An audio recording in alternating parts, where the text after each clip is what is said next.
Okay. Is there a motion to acknowledge the clerk's monthly report? Jim Lee, second. Dale, all those in favor? Aye. 7-0. Report of collections is submitted. Ambulance, health department recorder, sheriff for July 2021. Is there a motion to acknowledge those? I will. Jim McKee, Tom second. All those in favor? Aye. 6-0. Okay, Greenway project. Brent, Dale. Where to stand and get everybody a chance to hear. It's right there. Brent Bowerband, I am an unofficial, a volunteer for the county, working between the regional groups that are out there, the counties that are around. And I work with the commissioners and with Dudley and with some of you. And what I wanted to just, there's a couple of things that hit kind of in a time frame here that's tricky for the county. And there's a lot of stuff going on out there. There's a lot of money that's flowing in now from the government, you know, all the different stimulus packages and everything that have been approved. And so there's money coming into groups like the IEDC, which is going to be a $500 million grant. And we're going to bring Dale will be, Stan will be talking more about that. There's things like that are out there, big grants that are out there. Of course, they want some matching funds though, in order to be able to take advantage of those. And so that's what I want to talk to them today, is just here's some things that are out there, and so the council could know what's the various value of possibilities. Real quickly, I just want to go to the second page that you have there, for those of you who have a thing here. This is the, this is, I'm not going to go through this will take us a long time, but this is kind of a roadmap of what's out there in regional groups. And so it talks about, you know, on one side here, we talk about individual counties, you know, where they've been. And we're talking 9-10 counties, okay, that are kind of what we tend to be involved with. And we've been involved back in 2009, Benton, Carroll, Cass, Clinton, Fountain, Montgomery, Tippecanoe, Warren, and White. Okay, that's the kind of the grouping. And those groups came together in 2009 to make what was called the Indiana Technology Corridor. That's the one right here. Okay, and that was one of the first groupings when the counties came together and tried to do things for kind of a general economic, value for the entire area. And then that has been going on for a while. Lafayette, you've got, as we all know, Tippecanoe is the large animal that kind of is in the middle of all this. 70% of the population in those 10 counties is Tippecanoe. So we're always trying to figure out how to get our balance as we work with them. At the same time, to be able to recognize that they have a certain amount of power. And so one of the big problems was that none of the counties could use Purdue or Ivy Tech in their advertising.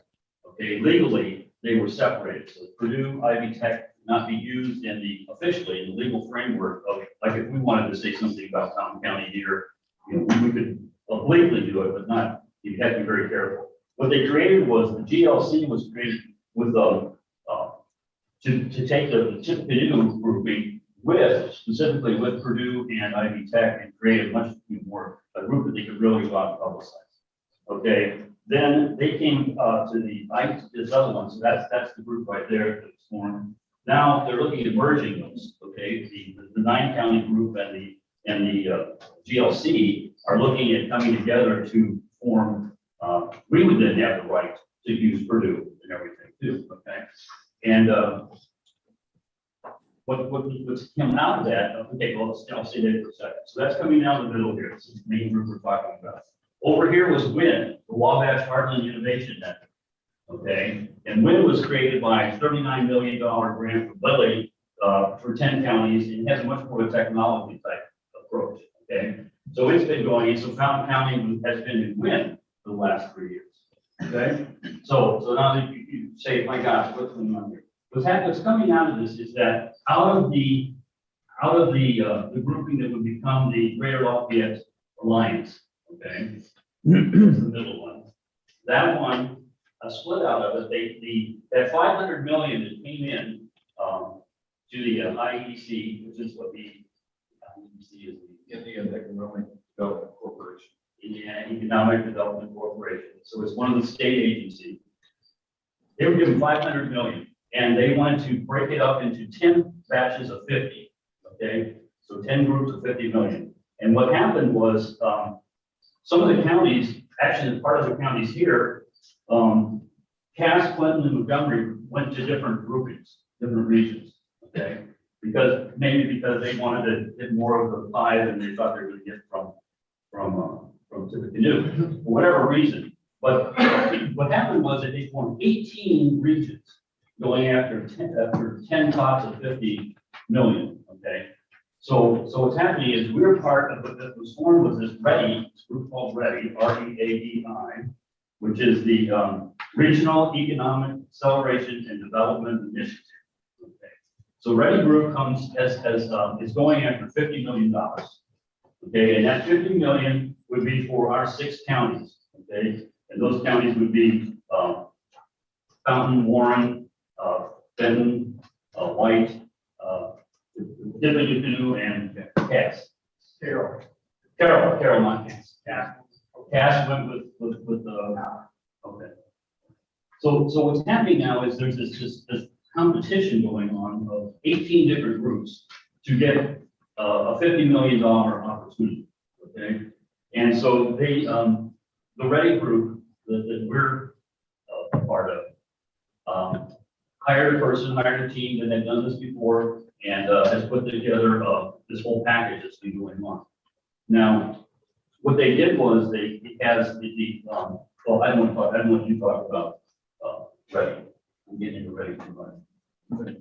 It's fine. Okay, I'll deal with your pieces. Come back to it. But anyway, you have what you have as a whole, the 6 counties, the leadership group, the governance is a really tricky thing because, how do you get the confidence of the 6 counties that we're all going to share this, that we're going to put into this and we're going to get something back from this 50 million if we get it. Okay, it is a good chance that we would be one of the 10 that would get it, I believe. Okay, so you have 6 counties, and they have the team is basically 1 commissioner from each county, 6 people there. They have the mayors of all the cities. Okay, and so that's in Fountain County we have 2 cities.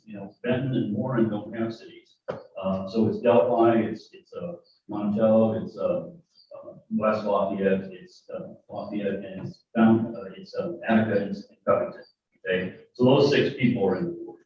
Okay, and then they have some board members from Purdue, and then they have 6 of the people like me, the economic representatives. Okay, who are at least representing the county there. So Fountain County has 4 votes out of this whole thing, which is a pretty good number, really. And what we're doing is they went through and they did a ranking of. What they did was they collected 48 projects, okay, which is the sheet back in there, okay? This is the whole list of all the different projects that were captured by the different representatives from the counties. Okay. And those were then, they went through a whole thing of ranking the relative merit of them. They had a ranking system and all that everybody had to go through and do. And they came up with, I'll show you where ours came up, okay? And they went back and they looked at the second pass was, what's the funding for it? Okay, these are ideas with relative merit, okay? But how is the support for them? Okay, so that was the second pass on that. Okay, so that's what happened was if you go to, let's see, page 5. It's regional rankings, page 5. And what I did was I put together these are the things that are facing the council, okay, potentially, okay, that could be out there. And if you look at them, another one I'll come back to, which is WIN. I want to come back to that after we talk about READI, okay. But what I call 5 points is five crossings. Okay, and that is that, and let Stan and Dale talk to that, but I just want to give you the framework here. So it came out to be actually the fourth project out of the 48, okay? As part of the whole Greenway project that's been going on. So it has a very high ranking within the 6 counties. Okay, there are other things that are coming up like a regional housing fund, South Perry Marketplace, which is the marketplace in Attica, that would be a marketplace and incubator type thing. So that would be an Attica support. Okay, that's not Fountain Whole County support. And then there's a Greystone, which was the nature of the street that was proposed. Good. Okay, so what I'm saying is that there are the way that it works is that if you want to talk to the matching, you talk to the matching. Yeah. Sure. Yeah. Where do you jump? I mean, I'll jump back, but I'm trying to lay the framework for them here. Yeah, so Brent's kind of the representative of the liaison for economic development for the county. And so when this READY initiative came out, the question was, what are all the projects that we're aware of in this 6-county region? And then how can we rank all these projects in the likelihood that they'll get done because they're kind of shovel ready? And so that's the sheet that Brent was talking about on page 5. And so there's a project here in Fountain County that I'm going to talk to, but I'm going to turn over to Stan first. We don't want to take all your meeting time, but there's a lot of background that we're trying to cover to bring us to today. But what the READY grant is requesting is that there has to be skin in the game by the local entities. And so I'm going to talk after a bit, the skin in the game that the Western Indiana Community Foundation is willing to put into the project. Stan and I will talk a little bit about what READY is maybe willing to put into the project if they think that we are shovel ready for a project. And then it'll be up to the council then to determine whether or not they feel the project that Stan and I are here to talk about is worthy of your support. It seems to be worthy of the other 6 counties and everyone who's participating in the project, but it needs to be bought into by the Fountain County Council, so to speak. We'll talk about numbers here in a few minutes. None of us are here to ask the council to make a decision today. This is more background information, kind of bringing you up to speed. And then if we could come to another meeting or have more information for you to help you make decisions. We're in the same boat you are. We want the best decision for our organizations and for the county. So we don't want it to seem biased just because we are representing an organization that it's just our project. We want it to be good for the entire county, not just for our organizations or entities. So that's why the matching funding is so important. And with limited funding anymore, governments are requiring, they're not requesting, they're requiring and mandating that you partner regionally to get some of these things done. Even though we have silos in Fountain County on farms, government entities have to work closely together if they're going to tap into some of the resources that are available. So that's part of why we're here. What can we do to help you partner with the other regions so that we can get a little trickle down of some of these funds that are available to help make a difference? You know, I would say too that one of the most interesting things is that Tippecanoe can't do it by themselves. Okay, so where maybe in the past Tippecanoe would have been could have done pretty much a number of things they wanted. They cannot get this without a grouping, a partnering of the region around them. So we are very important to their own ability to plan this. So that's, Brent was talking about there's 4 or 5 county-wide projects, but there's only a couple that maybe are related to the Fountain County Council. And I think that's the one from WIN, Wabash Heartland Innovative Network has a request, I think, on the table to do. And then the one that Stan and I want to talk a little bit more about. So if you don't mind, Brent, I'll just, Stan is the executive director of the Wabash River Enhancement Corporation out of Lafayette.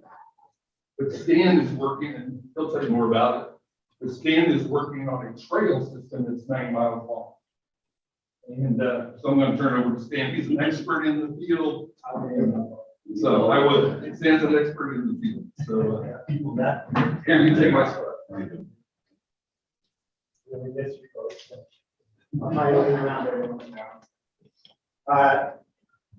As Dale said, my name is Stan Lambert. I'm Executive Director for the Wabash River Enhancement Corporation. We're based up in Lafayette. REC is a 501c3 nonprofit agency that was founded in 2004 and came online when I was hired in 2005. Our mission is to enhance the quality of life in the Wabash River corridor by providing sustainable opportunities to improve health, recreation, education, economic development, and environmental management. It grew out of the railroad relocation project, which Greater Lafayette has been finished up and wrapped up in early 2000, 2001. They were looking for that next big regional type project that they could wrap their hands around up there.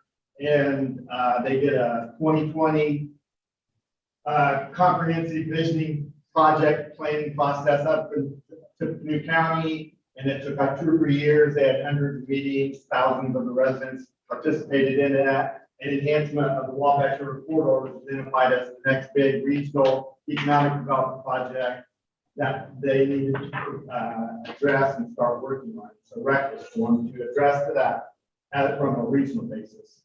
So again, the important thing we focus on in enhancing corridor is sustainable. So if it's not sustainable, it's not an area or an initiative that we're going to work on. And so sustainable enhancement means it must be sustainable economically, environmentally, and tie into our local social and cultural fabric here in our region. And so one of the things we started working on initially, right off the get-go, was improving the Wabash River water quality. And so in order to improve water quality in the river, you have to work from that watershed that drains into the river. And so we have a really robust watershed component to our efforts. We put over $6.7 million worth of conservation best management practices in the ground since 2012. We've been focusing on a sub-watershed of the Wabash River called the region of the Great Bend, which includes most of Tippecanoe County, a good chunk of the northern part of Fountain County, a good chunk of the northern part of Warren County, little slivers of Montgomery, Benton, and White counties also. And so we have a management plan, we apply for grants, and we work on putting best management practices back in to improve that water quality that flows into the Wabash River. And that includes anything from winter cover crops, grass waterways, bioreactors, in urban settings in towns. It could be rain barrels, rain gardens, things like that we work on to help improve that water quality. Some of the other things we want to work on in sustainable enhancement and working to improve quality of life has been to improve recreation and education. And then looking at that, we're looking at that Wabash River corridor and creating a greenway, which is a linear park type idea or concept. And it connects existing parks and green spaces. It preserves and conserves floodplain and wetland areas. So again, working to improve that water quality by protecting those areas that help filter water quality from stormwater and groundwater. And so we've been working on this. We started on our watershed work, and we've been working in actually 8 to 10 counties since 2009. But for the corridor, we had focused primarily just up in Tippecanoe County. We had completed a 30-mile corridor master plan for 30 miles of river corridor that flows through Tippecanoe County. We pulled out the Lafayette, West Lafayette urban riverfront section of that area and did a still conceptual master plan at a little bit higher level. And we've been working on starting to implement that corridor master plan up in Tippecanoe County while we continue to work regionally on the watershed project to improve water quality flowing into the river. In about 2015, the Lilly Foundation came up to the Community Foundation of Greater Lafayette and asked if there was interest in forming a region or considering if there was an economic development region centered around Tippecanoe County. And so they paid for a $600,000 study to be done back 2015, 2016, that looked at this region, this 10-county region that they were talking about, Rick was talking about here. And they found that, yes, there was an economic region that kind of did center around Tippecanoe County, and that was Benton, Fountain, Warren, Montgomery, Tippecanoe, White, Carroll, Cass, and Clinton, and Pulaski counties. And so when the Wabash Heartland Innovation Network was formed. And also coming out of that survey and that study project that the Lilly Foundation did was, they looked at what the strengths, weaknesses, what were the challenges, what were the assets in this 10-county region that they could either work on by addressing the weakness or enhancing them and building on the strengths and the assets that were here to boost economic development in this 10-county region. And so one of the things that came out of that survey and that study they did was that connectivity, connecting that 10-county region together was a real priority in all the counties. Warren County had a real strong interest in getting trails connected. They look down here at the work Dale and you folks have been doing in Covington with the Circle Trail and Flying Nucleus. Actually, they said that specifically. And they wanted some trails up in Warren County, in the Warren County section of the corridor. And they also, there was an issue on improving quality of life throughout the region because they want to start working on putting smart technology into the agricultural community, the agricultural component or section of economic development here in our 10-county region. They wanted to look at putting smart technology into the advanced manufacturing sector that was in this 10-county region. And they know to be successful in those two areas, they got to be able to attract and retain people to come here and fill those jobs or take those jobs if they are created here. And so they know to do that, they have to improve quality of life. And so improving and increasing green space and connecting it up with a trail system was seen as a top priority by the WIN folks. And they created a series of white papers to address various issues that were identified in that study and that survey and submitted those white papers to the Lilly Foundation. Lilly came back and agreed with those papers in that plan and awarded $38.9 million to the WIN organization to begin implementing those projects, that plan that was put together. And they divided that $38.9 million into one pot of $28.9 million, which was going to focus more directly on those economic development issues and needs and dealing with putting that smart technology into the agricultural sector of the economy, and also working on putting that smart technology into the bio-life science, high technology sector, advanced manufacturing component of our regional economy. And then the $10 million was going to be put in for what they call regional cultivation or improving quality of life in this 10-county wind region. And REC had been working regionally on our watershed. We've been working on our Greenway corridor project up in Tippecanoe County. We have always had from the start a long-range mission to work in a 4-county region, which was Fountain, Warren, Tippecanoe, and Carroll counties. Due to funding we hadn't really on the corridor itself, hadn't got out into the counties yet, but we had been working through our watershed program in actually 8 to 10 counties. And so the WIN board was aware of what REC's mission was and what we had been doing. And so they came to us and asked us if we would lead an effort to develop a Wabash River Greenway through the 10-county region that was now the WIN region. And so we said, yes, we would do that. And we got a planning to plan grant back in 2016, 18.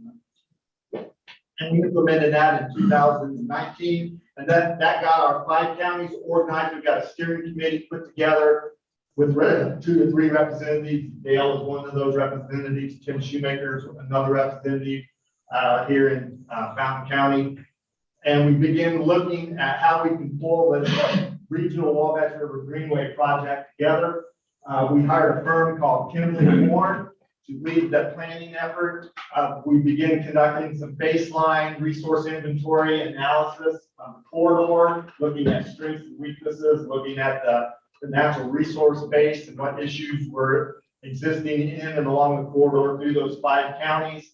We put together a work scope, a work schedule, and a cost estimate for getting a corridor master plan done for those 5 counties, 90-mile section of the Wabash River corridor. We submitted that to the WIN board, and we got a grant from them and from North Central Health Services to begin planning to develop this Wabash River Greenway, with the first step being developing this corridor master plan, which would guide the future development of the Greenway. Part of that planning effort was to develop pilot projects in each of those 5 counties, so that as we were wrapping up the corridor master planning process, we'd be able to start getting a pilot project done in each of the counties, so that the local residents would start understanding and getting a feel for what a Wabash River Greenway meant. And we have been working on that. Our corridor master plan project started in June of 2020. We look to be done with the overall master plan this winter, probably January. And we've been really focused on getting those pilot projects ready. As we were going through this process, the governor announced last winter that he was very much understood the need for regional economic development in order to spur economic development throughout the state of Indiana. Currently, the major urban areas like Indianapolis, Fort Wayne, Evansville, they're doing fine, but most of our state is rural areas. And those are the areas that really needed that extra support, those resources that they maybe didn't have locally to be able to be successful economically. And so they developed the READY program, Regional Economic and Acceleration and Development Initiative. And they put this pot out there with $500 million in it. And so they were going to award 10 $50 million grants to successful regions that would pull together, put a plan together, submit that plan. The Indiana Economic Development Corporation would review those, assess those, and award out those 10 grants of $50 million. Part of the requirements for the READY grants is you have to be able to have a one-to-one, $1 to $1 match with local public funds to the READY request. And that's where we are here today, just to give you this background information. We're actually in pretty good shape as a region here. The WIN region divided up somewhat. 6 of those 10 WIN counties stayed together. 4 of those broke up with some other groups, like what Dale had said.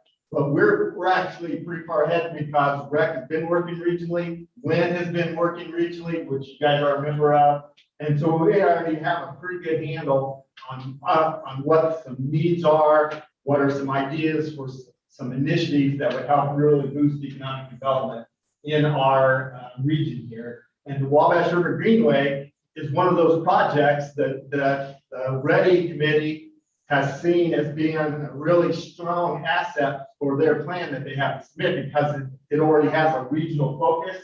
It already has pilot projects identified in each of those 5 counties, so that when we put this plan together, it is a truly regional plan, just like what Rick is saying. And the READY committee very much understands that in order to be successful, they need to be able to show that this is a truly regional plan, not just something built around Lafayette, West Lafayette. And this regional Wabash River Greenway plan has a project for a pilot project here in Fountain County, which you already have the Circle Trail, but the section of the Circle Trail that has been missing and that we had identified as a pilot project was to connect up and develop that Wabash River Greenway leg of the Circle Trail, which starts at the 5 Crossings Park area at the south end of it and extends on up to the north end where the Circle Trail comes out and stops just shy of the river. And so our project is going to be to plan and design and develop and build that Wabash River Greenway section of the project. Now, again, the Wabash River Greenway is a 5-county, 90-mile greenway project. Part of our mission was to connect all of the WIN region together. And so we have a component of the Greenway plan called Resource Amenity Corridors, which is basically the idea is to extend fingers or corridors out from the Greenway to connect the 5 outer counties. So like up in the Greenway, in Cass County, Plaskett County area there's a trail called the Panhandle Trail. And it's a 22-mile rail trail that's already in existence, but it starts and stops nowhere. And so the idea is it stops about 3/4 of a mile to 2 miles north of the river corridor. And so the pilot project up there is to connect up at the south end of the Panhandle Trail to the Wabash River Greenway Trail, and at the north end connect up to the New River State Park. And that would be a resource amendment corridor that people in Plaskett County could get on that trail and come down and connect to and get on the Wabash River Greenway. In Warren County, we want to connect up using Big Pine Creek to connect Benton County down to the Wabash River Greenway. In White County, we want to use the Tippecanoe River corridor to connect down to the Wabash River Greenway. So we know we want to connect Covington to Attica. We want to connect Attica over to Williamsport. We want to connect over to Petersburg. We know there's a couple of rail corridors that we're looking at. We haven't got in depth yet to looking at those rail corridors. One of them we know is still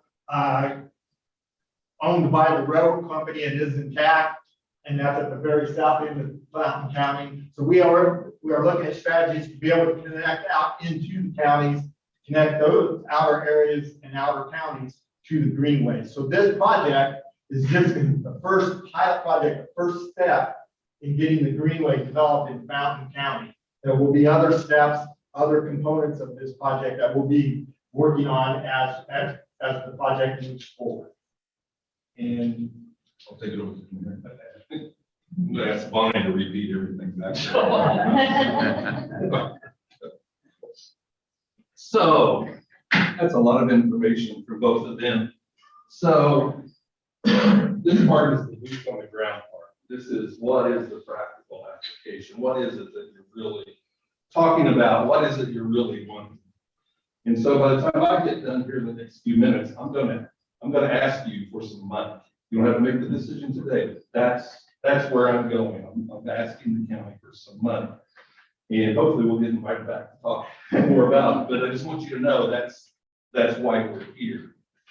And so, just like these state agencies, they have their mission statements and what they're trying to accomplish. Stan has his mission statements, what he's trying to accomplish. The Community Foundation has our mission, what we're trying to accomplish, which is help to improve Fountain County. Helping people to improve Fountain County is our mission statement.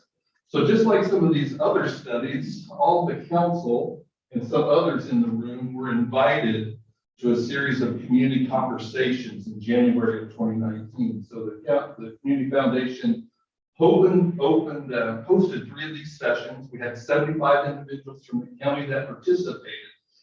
And the item that came out 2-to-1 greater than any other item was quality of life, quality of space, recreational activities to enhance the experience of the citizens that are here and how to attract others who may want to come back to our community who are from here. So 2-to-1, parks, recreation, overrode everything. You live in any of our communities, you know how great things are in Attica. Attica has great parks in Attica, and several individuals have really devoted a lot of resources. Other communities have great parks. Petersburg has a great park. They have a trail system now that's going through a part of their community with maybe the opportunity to expand. In 2007, the Covington Circle Trail completed its first phase. The goal was for it to be a 10K. So 10K is 6.2 miles. 4.95 miles, or almost 5 miles, is already completed of the Covington Circle Trail. The goal was to complete a loop to make that happen. When it got started, nobody knew where the loop was going to end up because you had to work with governmental entities, you had to work with private landowners to make it work. And so it's taken a little bit of time to get all that accomplished over the last 14 years. But the final phase, as what Stan was talking about, is in between the abandoned railroad corridor in Covington and under the 136th Bridge in Covington, and then turn right and come up the Second Street at this particular time. That won't complete the total loop, but I'll get you there by the time I get done. That's approximately 0.8 miles. 2 years ago, we had Deckard Engineering do a study for us. So many of you know that Roger Azar from Deckard Engineering is who the county often contracts with for engineering studies. He's actually going to be doing another one for us coming up. But here's how it relates to the county. The county signed an ordinance on July 17th, 1990 to create a Fountain County Park and Recreation Board. Five Crossings Park came to life in the mid-1990s, I think 1996. Five Crossings Park is down where the boat ramp is. Five Crossings Park is 10 acres. The park board leases 2 acres to DNR, Department of Natural Resources, to maintain the ramp and to maintain the parking area. Five Crossings Park Board has leases with the Wisher Myers Trust, all the way from the railroad trestle, all the way to 136th Bridge. The park has never been funded by the council. And there used to be some volunteers that would maintain the park. The Community Foundation provided the original bush hog for the park, provided funding for some survey work that needed to be taking place down there to get it up and off the ground, and assisted with some other amenities over time. So the foundations, because we're typically award grants and scholarships, it just so happens at this time I'm a developer because the trail comes under the umbrella of the Community Foundation. The part of the trail that's already done is owned by the city. The foundation develops it, they give it back to the city. We have a gentleman's agreement with the city. We cover 50% of the cost of the trail. It needs sealing, something needs to be replaced, trees cut down, new equipment and things of that nature. So what the Community Foundation is asking of the council is we always raise 20% of any state money that we get. It was easier to get state money in 2007 than it is today because you have to partner with so many others and it's hard for a small county to do. We have, the Community Foundation is willing to commit $450,000 to do that 0.8 mile stretch of the trail to get it completed. If you listen to engineers, they would say that it costs about, to do a mile trail, it may cost $1 million to 1.2 to do a portion of trail, depending on how wide it is and all those kinds of things. Some people will be wondering, well, doesn't the river flood? You know, we got to answer some of those kinds of questions. Does anybody here know how often the river has flooded in the last 18 months? It's been out of its banks once in the last 18 months. According to Fountain County Soil and Water Conservation, 5 to 7 times a year, it gets out of its banks. And when it's out of its banks, it stays out about 5 to 7 days when it's out. So kind of worst case scenario, average, a trail would be down for maybe 30, 40, 50 days at various times throughout a year. The Community Foundation would partner with the county or the city of Covington to maintain that section of the trail, just like we work with the city of Covington now. But our request is, since we've already committed and raised $450,000, we would like the council, because it has not put any money into that section for 30 years, so it's kind of playing catch up, I guess, for maintaining that section over the years, to bring it back to life where it was originally intended. You may not know, but there is a trail there. So this would be more of a rehabilitation of the trail that's there, tear it out, put it back, make it a little bit wider. A lot of things you can't do because it's controlled a lot by the Army Corps of Engineers on what happens down along the river. So when we make our decisions and the government says we need to make some decisions pretty quick, it's because we're responding to others. It's not because we have lack of planning. I've got it, and I'll send it to you if you want. If you want, I have a 198-page document that outlines this stretch of the trail. And you're welcome to have that.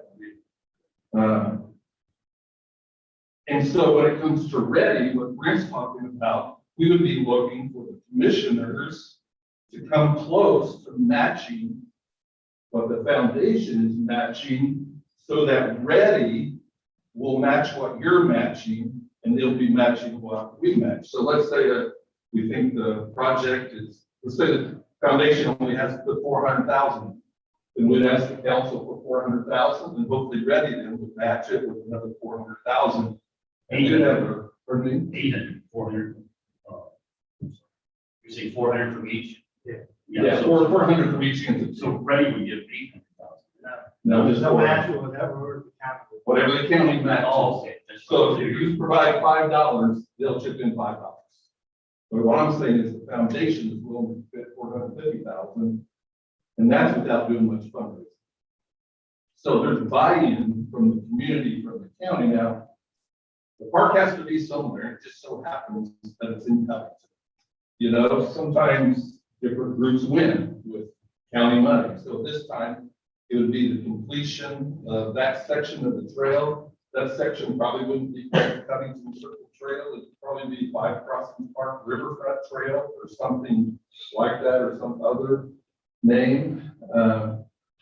As we speak, we're doing research on who owns the railroad trestle that goes across 136, because it's an opportunity based upon our relationship with landowners in Warren County to be able to go on the other side and work with Warren County and some private folks to enhance that section on the other side. Some of you may not know there's an overlook where the old 136 bridge goes down that I think was blowing up. There's an overlook where you can go down. There's people interested in rehabbing that. That's within the city of Covington's responsibility. But if you know where the roundhouse is across from McDonald's, that is now an Airbnb. They really want to bring things to life down on the river because of the number of people who are requesting to use their B&B and how close it is to the trail and to the parks here in this community. So the requests from me eventually would be 400,000 to 450,000 to put us in a position of that only being 1/3 of the cost of the project. So, And the timing on that is that it could be broken up probably into two pieces. That's why I'm on the thing here, I was saying 225 times 2. The reason that it's a hot topic is, I mean, you guys are always getting hit with some group wants to do something, right? Somebody wants to spend some money. So the council has to make the hard decisions of whether we do or don't do that. We're just trying to make you aware of, this one has come up with possibility. Okay, with the 50 million from Ready Grant. If you look at that whole list of projects, you know, this would be probably about the number 4 project on the list. What that means is if we get to 50 million in like December or something like that. Yeah, so if it comes through, it'll come through the end of the year. And then what will happen is the high ranking projects will be, you know, wanting to go. They'll be after them to get started and going. So that's why, even though we could say, it's a cool question as you talk to Tom Herzog, what's the line item versus this versus that? I just want to make you aware that there's 225 coming up in, if you went with this, in early 2022. And then with the some more that could still be potentially brought through to finish in 2023. I was talking to Brent about this.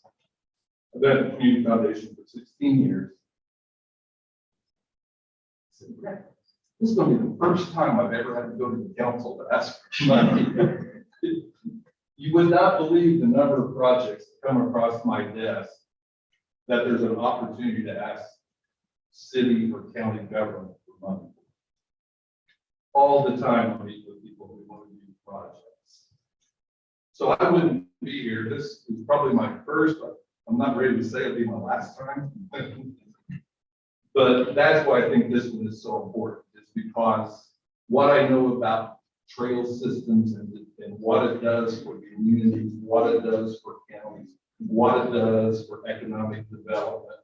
I know everybody here, I'm not a runner anymore, I'm a biker, so not everybody participates in trails. I understand that, but all of us don't participate in the likes and dislikes of what other things that we participate in. But in terms of what is beneficial to a county or for a community, parks, recreation, wellness, quality of life, connectivity, outdoors. And I find no coincidence that our planning studies took place 2 months before COVID hit.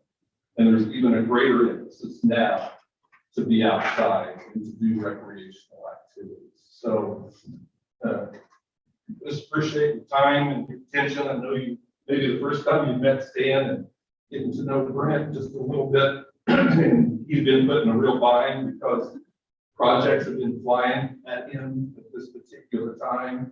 And sometimes we don't know which comes first, the cart or the horse, you know, so maybe none of us know.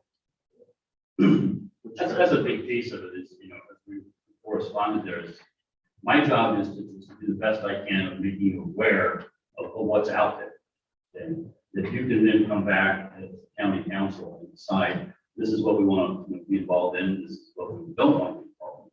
So that's what I'm trying to take as my responsibility, working with the commissioners and working with you, is to say, okay, this is these 9 counties out there that we're various, you know, lines with. This is what they're looking for, and this is be the value. Just to finish up real quick, then one other piece that Stan alluded to was the #1 piece on page 5, the WIN 2.0 membership. This is another ask. Okay, WIN, you know, Wabash Heartland Innovation Network, that group that got the 39 million also has to raise part of their fund. Okay, and so Johnny Parks and the leadership of that team from Lilly has been asked to come up with, was it 4 million? Okay, and so Lilly has come back to them and said, okay, let's find out if what you're doing is valuable to the counties that you're doing it for. Okay, their whole thing was, if you look at the summary of them, that's page, I think, that's page 4. Yeah, page 4 is your description of what went done. They say they have spent 1.5 million of their 39 million on Fountain County. Okay, and we'd say I didn't see 1.5 million of it. Where did it go? But it's in terms of, you know, the staffing and everything like that, and a ton of it is with Purdue. There were 4 farmers, I believe, that they talk just real quick. They talk about this digital agriculture, and they're putting local weather stations that will tell you if a storm's coming in or not. They're putting in nitrate sensors. They're putting in water sensors. They're putting all these things that will give you a high-tech look at how to do your farming. Okay, there are 4 different ones that are looking at that in Fountain County with them. They're also doing a lot of sensors in high-tech sensors. Okay, they're doing motion sensors, heat sensors. They're actually doing one that's creating noise sensing now, that would listen to your machine and know if your machine is going to be, you know, going out of order or something like that. So there's a lot of things like this that they've been working on that are very high tech. They're very well recognized in the nation. Actually, I would say WIN's biggest thing is that they're almost national and international.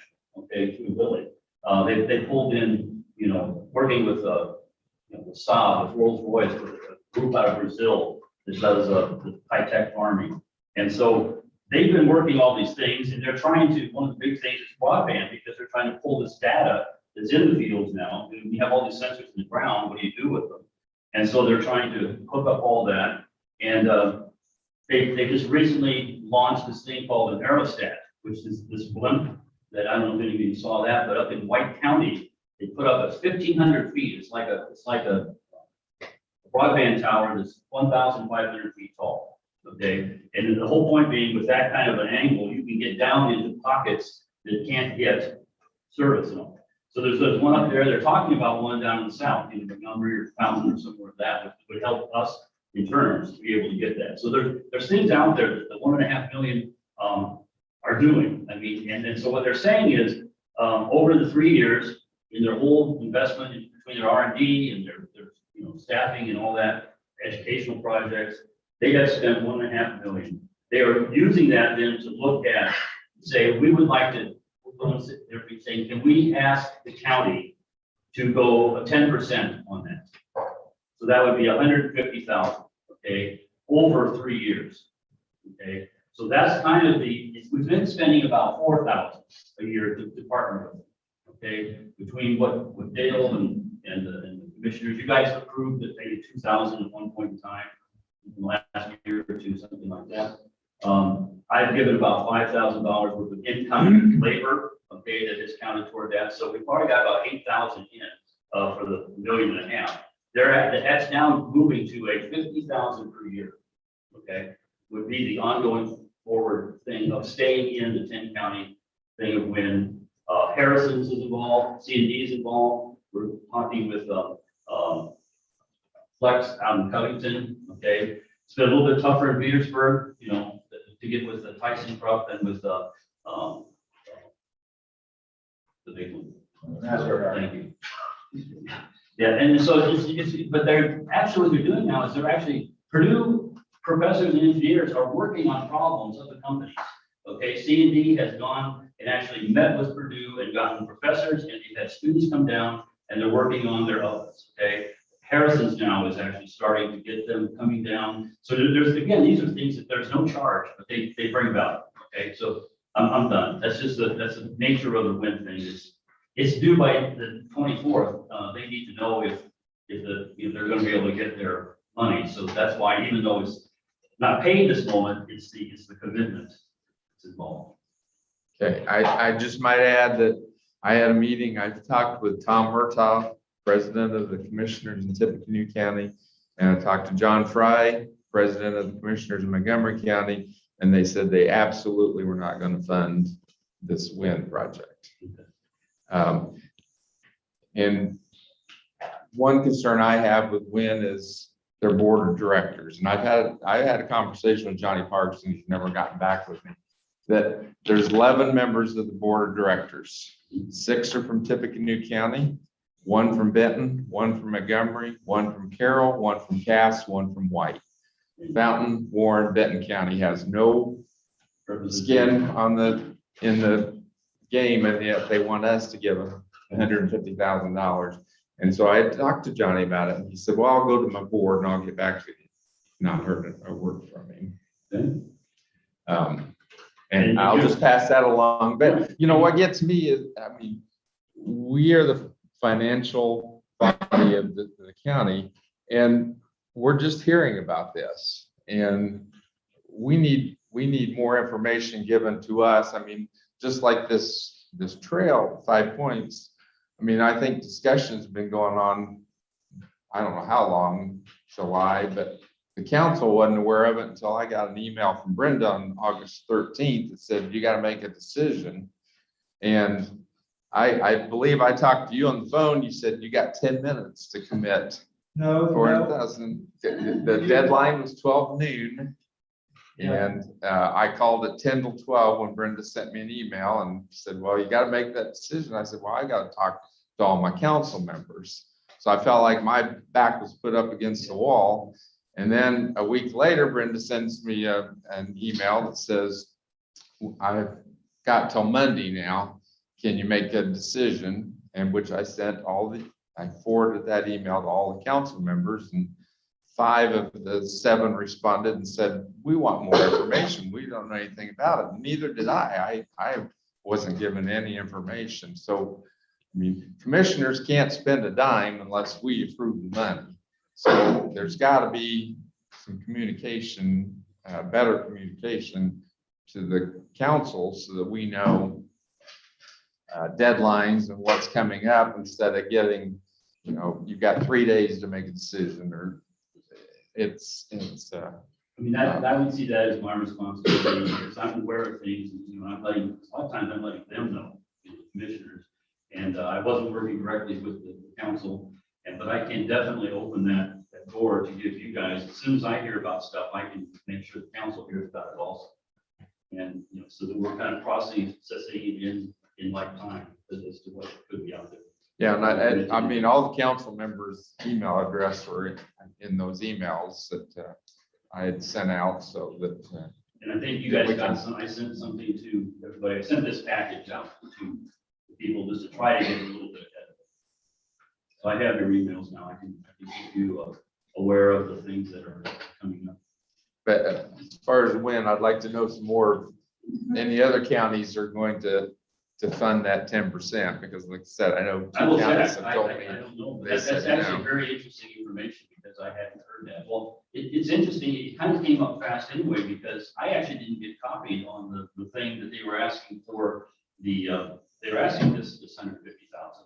You know, I think they tend to look at Dale as more the driver who, you know, knows all you guys and everything, and to do that.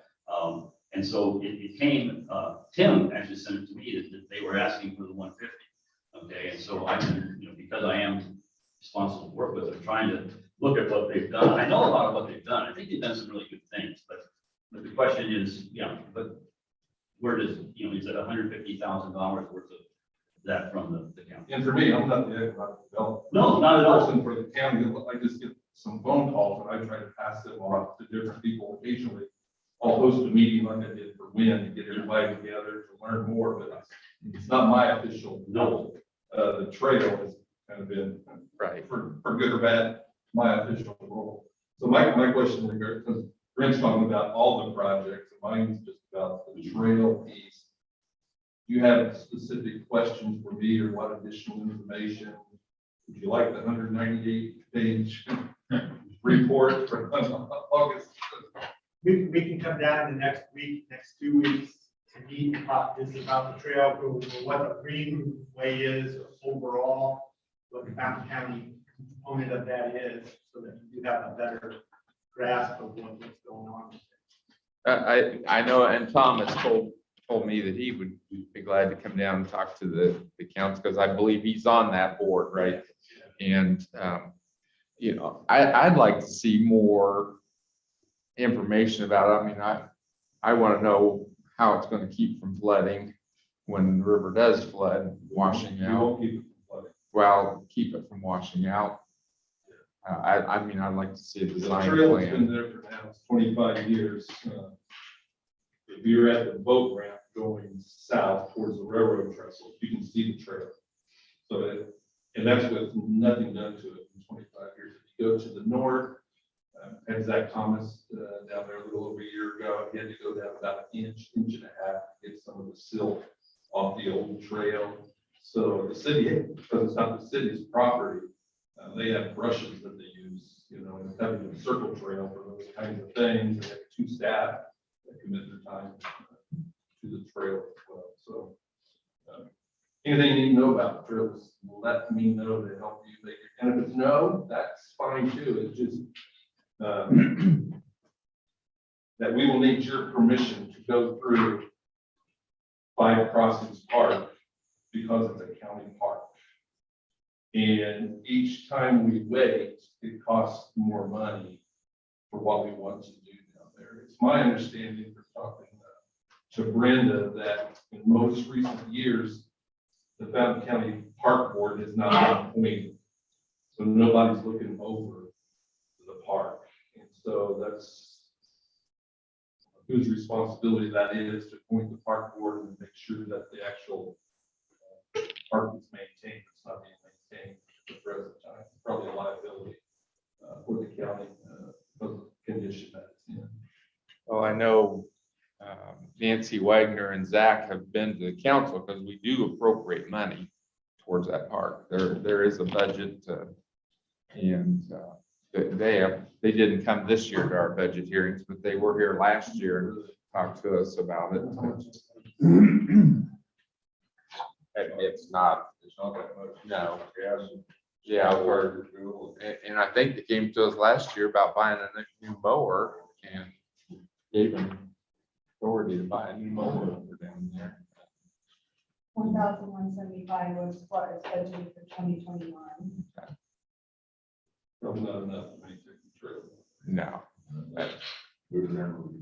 No, I didn't even know there was a trail down there through the park, so. They're using someone else's tractor, furnishing gas and. Yeah, the foundation paid for the tractor, it's stored at 20 exact shifts. And then Bruce G used to mow it, but he retired from mowing down there, so the last 2 or 3 years, nobody's mowed it. But I thought last year when they came, Zach said the mower was Yeah. no longer, wasn't any good and they needed it. And we authorized, I believe we authorized for him to go out and get a new one, but I don't know if they did or. You know how much it's authorized? Push off. That wasn't. budgeted Well, this was this would have been last in 2020. year, yes, and it was, We've just done what they've asked us to do, right? We've responded with enough fuel for them to do the mowing they want to do and the security lights or whatever we say for utility. And here's what the community foundation is doing is, signed a contract a couple of weeks ago for $113,000 for survey and design of the trail. So we're gonna spend $113,000 through the county park. Just want you to know that. That's for the entire trail or the acres. That's for, yeah, this phase is from the railroad trestle under 136, taking a sharp right up to Second Street. In America, it's a grant of $78,350 from North Central Health Services for the project. So. I'd like to, before you come back, talk to us.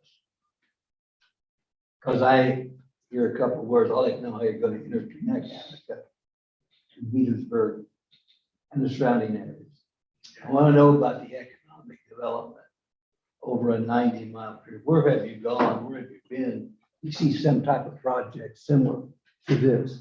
I mean, has it been successful? Yes. What kind of an economic development have you seen other than bike riders and walkers? You know, I wonder about the watershed and how it affects other lands.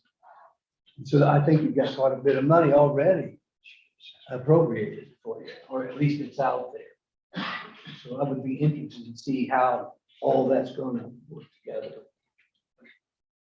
Especially when you're coming to us for money in a very short period of time, and I understand that. You want to get it shovel ready and get people on board so you know it's going to be successful and completed. That's what you're after, correct?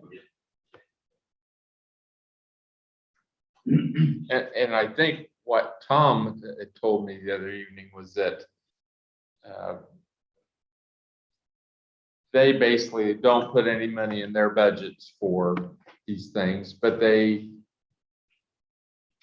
vote to say, we're in favor of the project and we'll do what we can to help find funding. And is that kind of what you want today, is that we say we're in favor of the project, and then if the money's granted, then we go from there, whether. Right, and I'm trying to give you a timeframe that it would, even if we just said we agree with the whole concept, the money would be looking for it in fairly early 2022. So even though you're not appropriating it, it would be just the expectation there that because it is one of the high ranked projects. You can say no anytime. Right, yeah, no, that's what Tom told me. And because if there's 18 groups applying for only 10 grants of 50 million, there's 8 groups that are not going to get any money. So, I mean, so you're kind of wanting us to say that we're in favor of this ready project.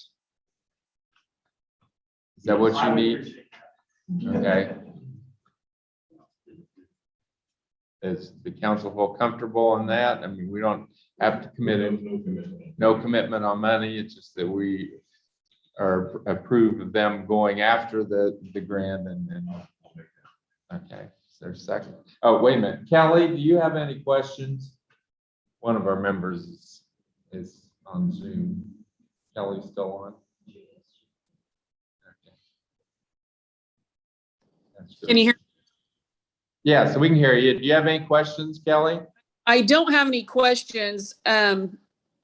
I may have some later in regards to the USDA Natural Resource Department, and if there's ability to help with some of that wetland area and the regeneration on that. I don't know if they've ever talked to anybody about that, or if that's even anything that would be available to us. Sometimes the USDA Natural Resource Department has grants that are available to different entities, and I don't know if this is one of those entities where they could possibly get some grant money from them. That's in the scope of the treatment plan. Yeah, and actually, Kelly, this is Bill White, the county agreement with DNR is that DNR is responsible for the maintenance of the boat ramp and the parking area.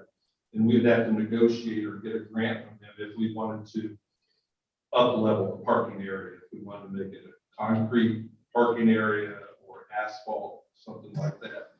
So there is a lease that's in place kind of address that. Okay. We do need to stay in touch with them as well. Does the Okay. Does the Army Corps of Engineers help at all? Are they Not in terms of, willing to do anything? we kind of have, they tell us what we can That's kinda do, and that's the beauty of it. So our contract is with Myers Engineering out of Sierra Leone. But they subcontract a portion of it with Roger Azar from Myers Engineering. Yeah. And Roger is an expert in working with the Army Corps of Engineers, Department of Natural Resources, other state, NDOT. Roger is the guy. If we want anything to get done with any of those groups. He's a great resource for the county. Roger was one of the work with plant development. Sorry. Yeah. He's one of them. I know that was kind of a touchy. Yeah. That's one where we would welcome their resources, but the red tape that would come with it makes it almost not worth it at times. We've worked with the Corps on getting a corridor plan, the Corps personnel, the corridor master plan done, so their plan matches up with ours. We've got a hydraulic study in the Wabash River section, we found done, so that they would reevaluate it and updated the floodplain mapping in Tippecanoe County. And we are working long-term to get Corps involved on some bank stabilization projects. They want to work on miles of the riverbank, not just 500 feet here or 200 feet there, because that tends to cause more damage. So there's some long-range, long-term things we're working on that as part of this whole 9-mile program. We will hopefully be working with the Corps involved, but it's not. It's got a lot of red tape. But they will also be involved with this project on permitting this water. Okay, so we have a motion that we are in favor of pursuing the Ready Grant. Is there a second? Am I correct? Is that your motion? Without any commitment of funds. Right, okay. Okay, and then is there a second? Dale, second? All those in favor? That's what we call being interested, but not being involved dollar-wise. I'll vote. Okay. Yeah. Was that a yes, Kelly? That's a yes. Okay, 7-0. Dale. Dale. Okay. Thanks for all your Anything else? time. No, it's Well, lengthy. thanks. Appreciate it. Oh, we appreciate being informed and. I think we get about schedule a meeting with everybody. Yeah, so we meet the second Monday of every month, except October is Columbus Day, so we're meeting on Tuesday. So just, you can get with Colleen and she can get you on the schedule. Whenever it works. Thank you. Thank you. See again, sure. You still live on this? All right. When that's come up. Okay, yes, okay, okay. Yeah, that took a little longer than I thought. That's okay. Let's see, you said Kathleen needs to, Yeah. she's got to work a shift tonight, so she wanted to go first. Yeah, Like to get some shut eye. yeah.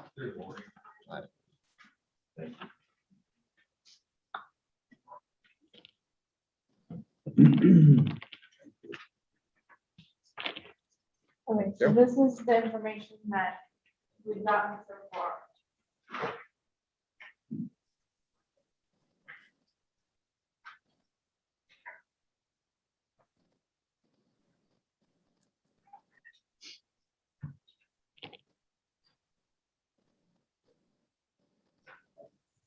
Maybe she's like this down. Is Tina on there?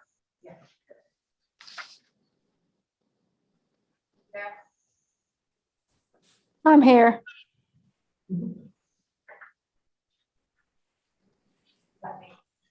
That makes sense, that information. So you didn't give, you said that the structural engineers feel that they didn't really give the three quotes because they didn't feel that the pole barn material would be would fit when you talk to the, people or whatever. So they suggested the steel joist and the block. Now, is this estimate is for that whole design up there? Okay.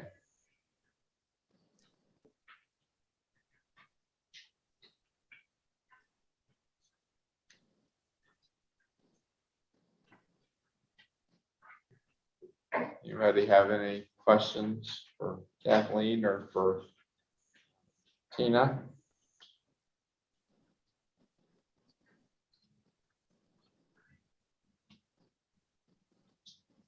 No, we still don't know if we can use grant money. We've been trying to contact the grant guy she talks to, and they've been kind of hit and miss, so. The, not the money from the federal government, kind of the art money, right? It's the, Yes, Yes, okay. So I'm talking to Jake That would be- German, and he's supposed to get back with me on it. go ahead, Tina. I'm talking to Jake German, and he's supposed to get back with me on it. Okay, And the price could go down if materials go down too, so.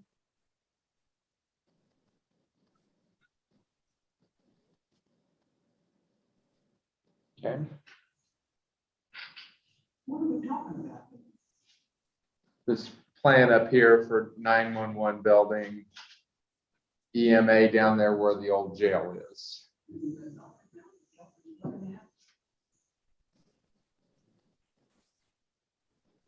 Do you have another copy of that? Yep. 2 million.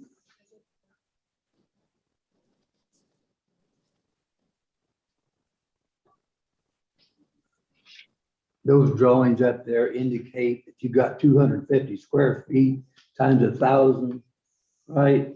690 or 10,690 square feet, is that it, right? 10,695 square feet. At 2 million, 2.6 million. Yeah, he's estimating at $250 per square feet. And then we got 12% construction, architectural fees on top of that, correct? Right.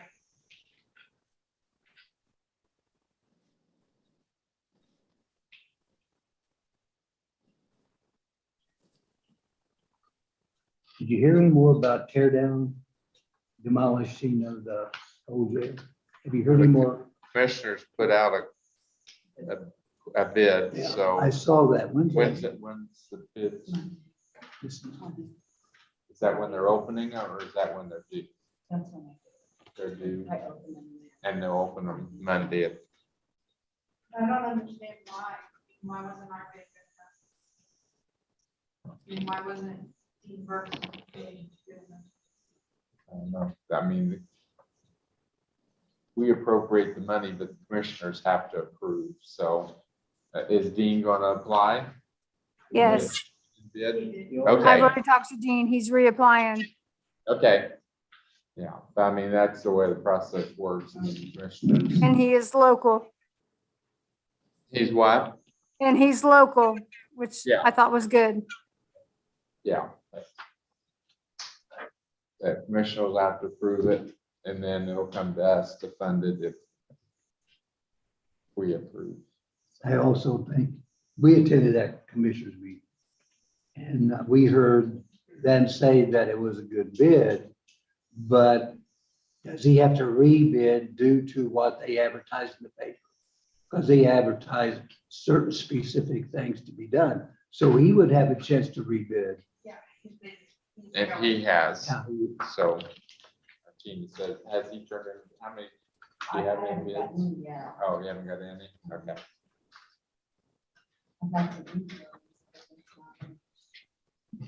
Anybody else have any questions? Give us a chance to look over all this. Tina, you have anything else? No, I was just gonna, the only thing I would say is if you have any questions, maybe the next meeting we should have River Group come in and talk to you. Okay, yeah. I mean, if you want. Okay. Yeah, give us a chance to look over all this and Okay, council members can let me know if they want them to come in or how we want to proceed with that. okay, Okay, okay. and you might, have them come in, talk to the commissioners too, so, Yeah, yes. okay. Okay, anybody else, anything else? Okay, thank you. Thank you. Yep, thanks. Did we get a copy of the salary ordinance from? I know we had to sign last year without even, I mean, we don't have any say in it, but, I don't remember seeing it, but, so we've got to sign this, but I mean, we have to approve the salary ordinance for community corrections. We don't have any say in their salary ordinance, and theirs runs from July 1st to June 30th. So do you want to look at this before you vote on it, or?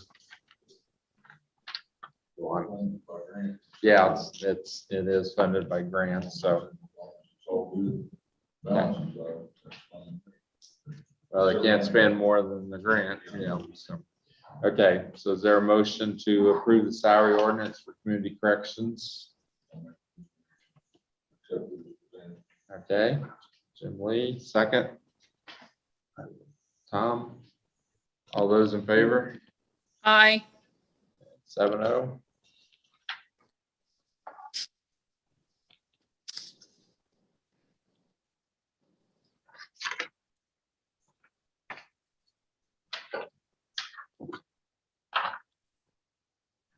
Okay, additional appropriations, public hearing is opened at 10:20 a.m. Any public comments on the additional appropriations that we're going to be discussing? What money?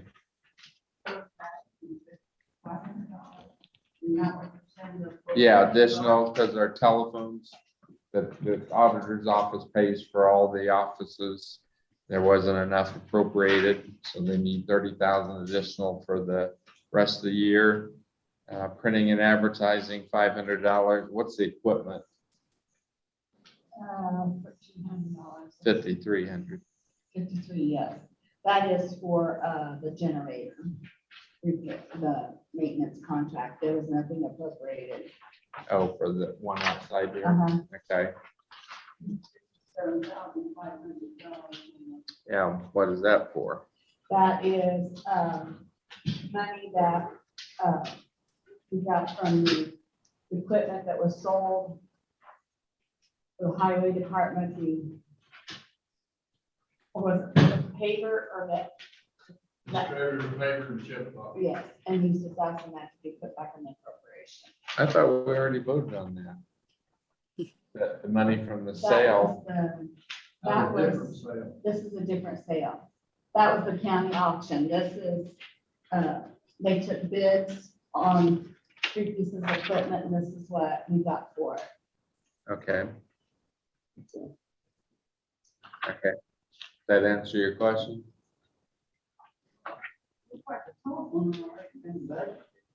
Yes, but we've spent what we spent, so, And we're 10,000 in the hole now.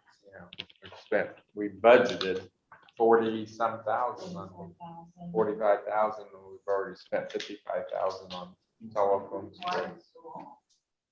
That includes our internet. I think they've had to ask for additional last few years from going back to the things or new money or. So we need to make sure we got enough budgeted next year to cover that. Hmm.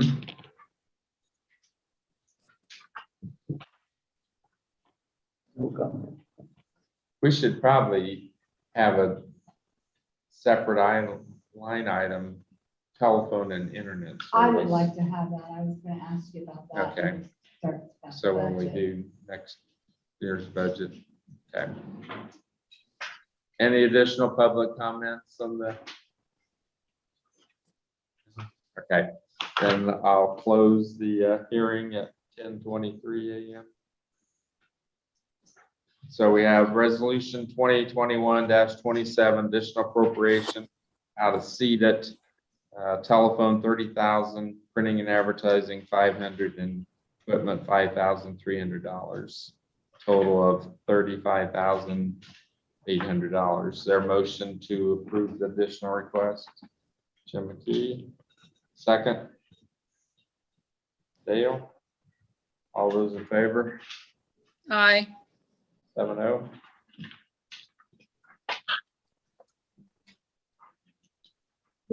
Yes, okay, yeah, we can do that. Yeah. Let's finish this additional since we had to open the hearings. Equipment, 67,500, resolution 2021-28, to put back into their motor vehicle highway fund, from the sale. Is there a motion to approve that? Can we second? Dale, all those in favor? Aye. 7-0. Okay, yes, we have. Okay.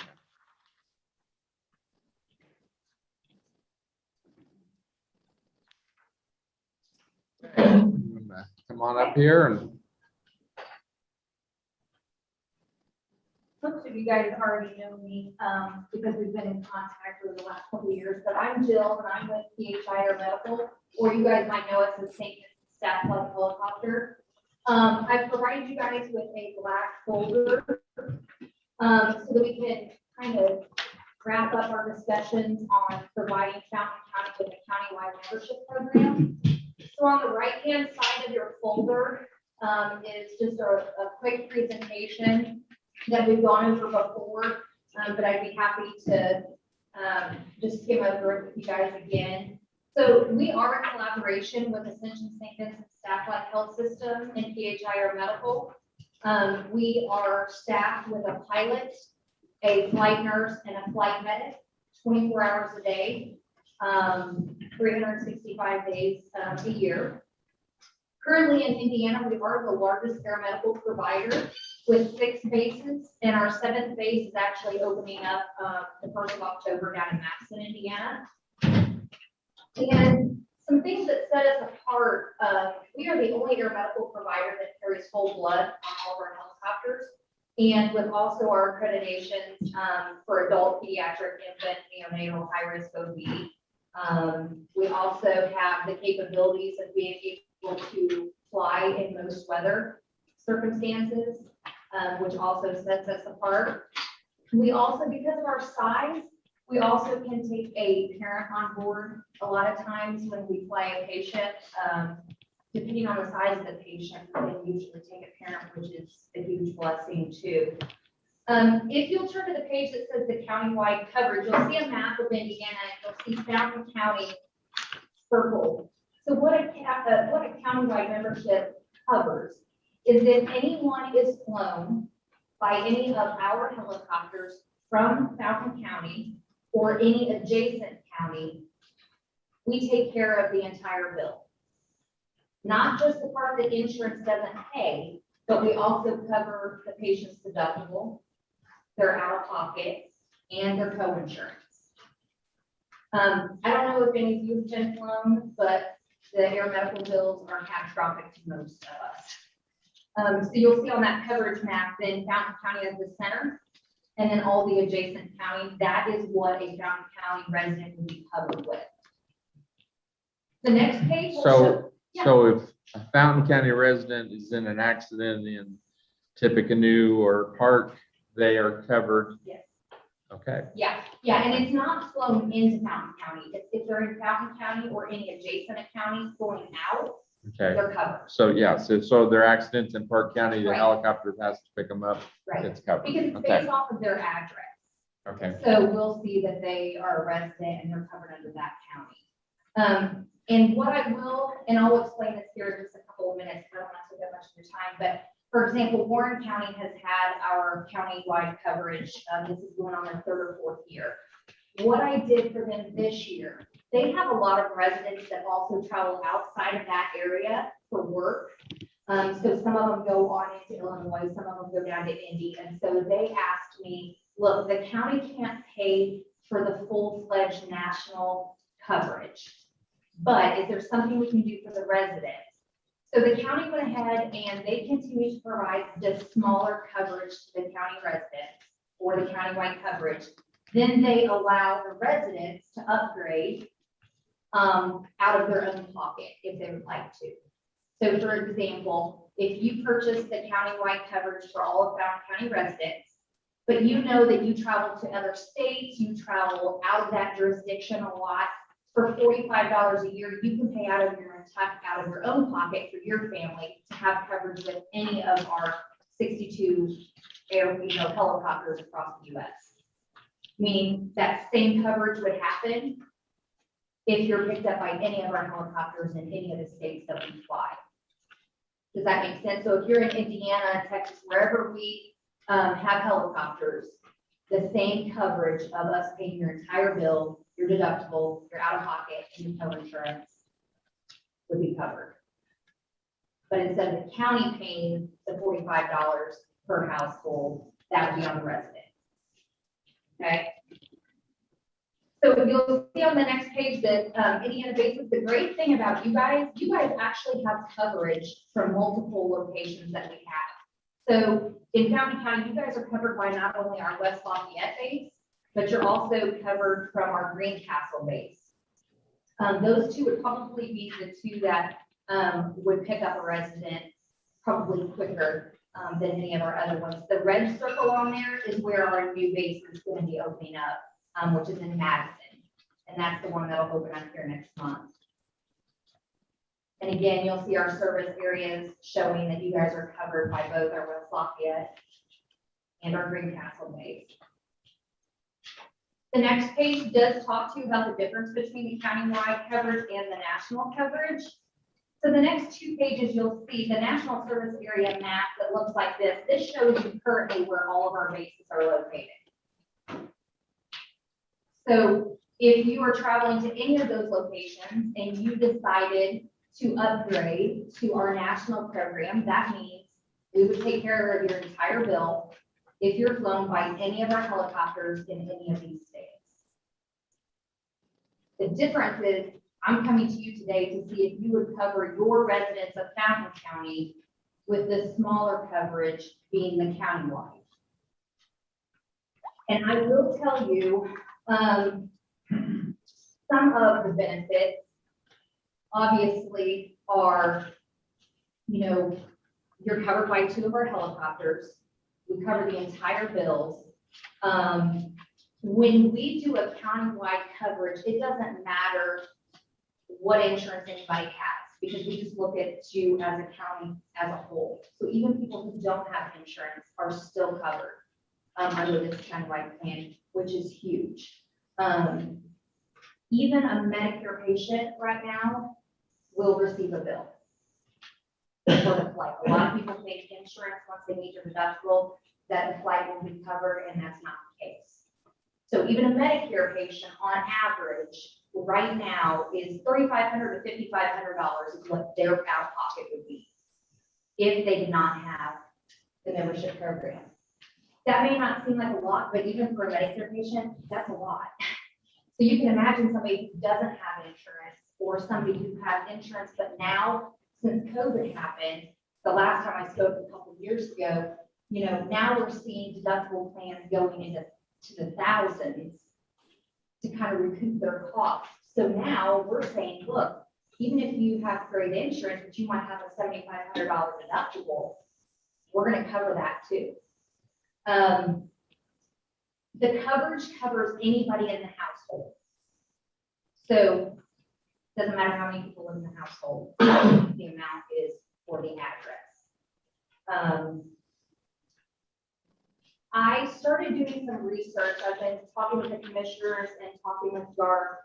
The other thing that we are seeing, especially now, is the helicopter is being called and the transfers are even longer because we don't have the staffing at the hospitals to be able to take the patients where we usually did. And we can't have Garth and his guys out in other cities because they need to be here. So our flight volumes have increased tremendously. So when I started researching for Garth and the commissioners, in 2019 alone, from Fountain County, there were 80 flights. In 2020, you guys were at 84. And mid-August, when I checked, you guys were already 50 plus. And unfortunately, we're just seeing more and more. So I have a proposal in your folder that we can cover every single resident of Fountain County for under the cost of 1 flight per year. So let's just say you only hit 80 flights this year, which I can assure you you're going to be more. But that's 79 flights that we're taking care of, which equals on average $5.3 million that we would be saving the residents of Fountain County if they had to pay it all out of pocket themselves, which obviously we know some of them have insurance, some of them don't. But even if you divide that in half, that's $2.5 million that we're saving the county. And when I say saving the county, you are paying their bills, but it's keeping the money in the county, hopefully, versus these high medical bills, filing bankruptcy, et cetera. Some of the questions that I've been asked, even in the commissioners meeting, is, okay, I've got college age students, they don't technically still live with me, they're covered under your plan. If you still, if they usually live there, they're covered. If grandma lives there, they're covered. I've been asked about, what if I'm flown more than once in a year? We cover it.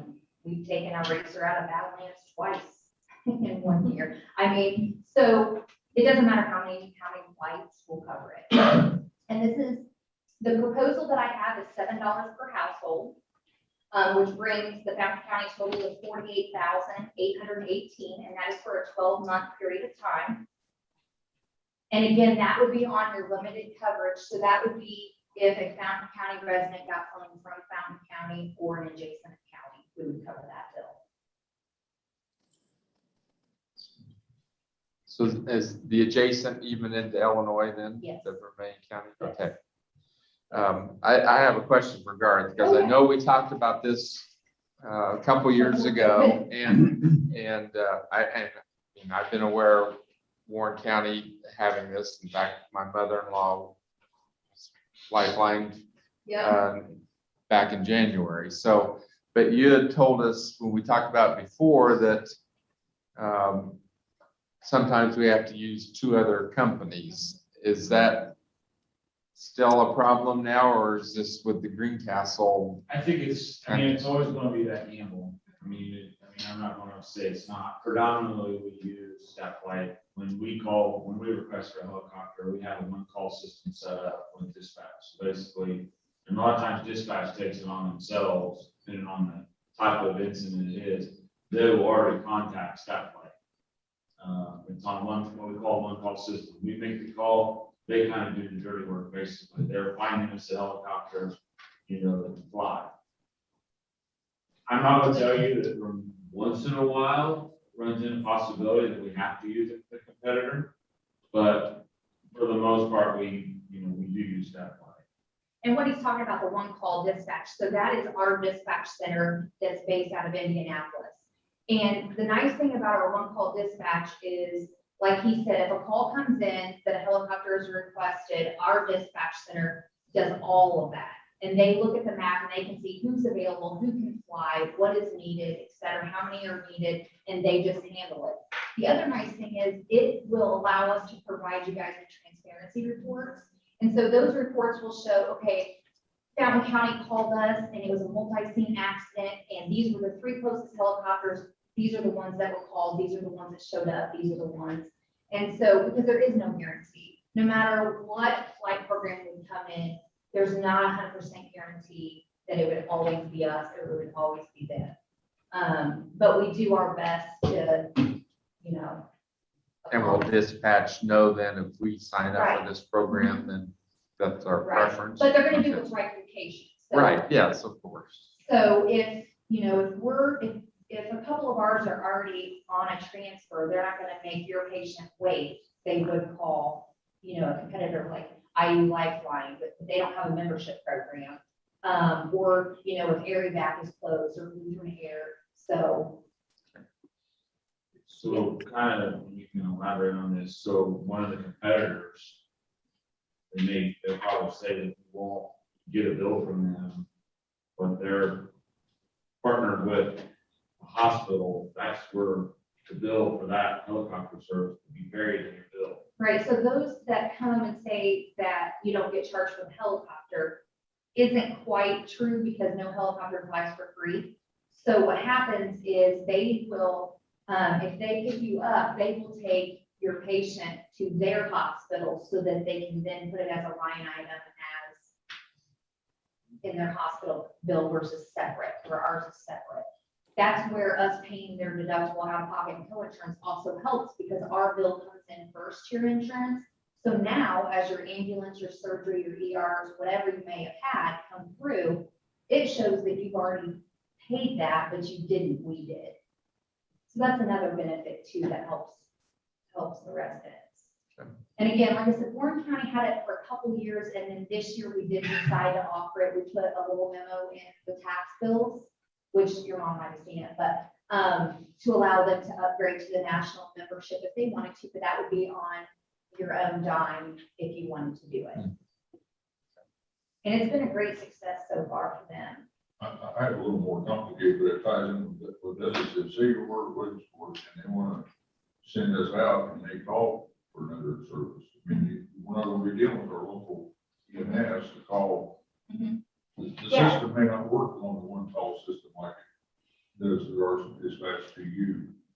Yeah, so we How do we get that knowledge that, where we put our car difference, we won't satellite? Right, so we, like, in Warren County, what we've done is we've done newspaper articles, I've gone and we've talked to commissioners, council, obviously. You can put out 5 million different kinds of notifications, and not everybody's gonna read them. But we do let our 911 dispatchers know, we let our communities know that we have the membership. And so we do our best to get that word out. And then each resident will also get, like hard decals and that kind of thing, if that's something you guys would want it. Tom, I know you probably have more questions. I was just thinking, I hope it works. You know what? Like Jim said, I hope it, you would get the call and that person in Fountain County would get that. It's Get that right. it's a gamble. I mean, I'm not, I mean, I think we all can say we don't know for the most part. We hope that for the most part, we do use that light. But you get into a multi-scene system. We had one 2 months ago that had to fly 3 people out. One of them was one of the competitors, you know, and we run into that situation. Jim knows that. I think you guys know we run into that situation. You know, the other thing we run into is we as an EMS organization regulated on a lot of things, like the trauma rollout, that this person that fits the criteria of the trauma has to be at a level 1 trauma center within an hour.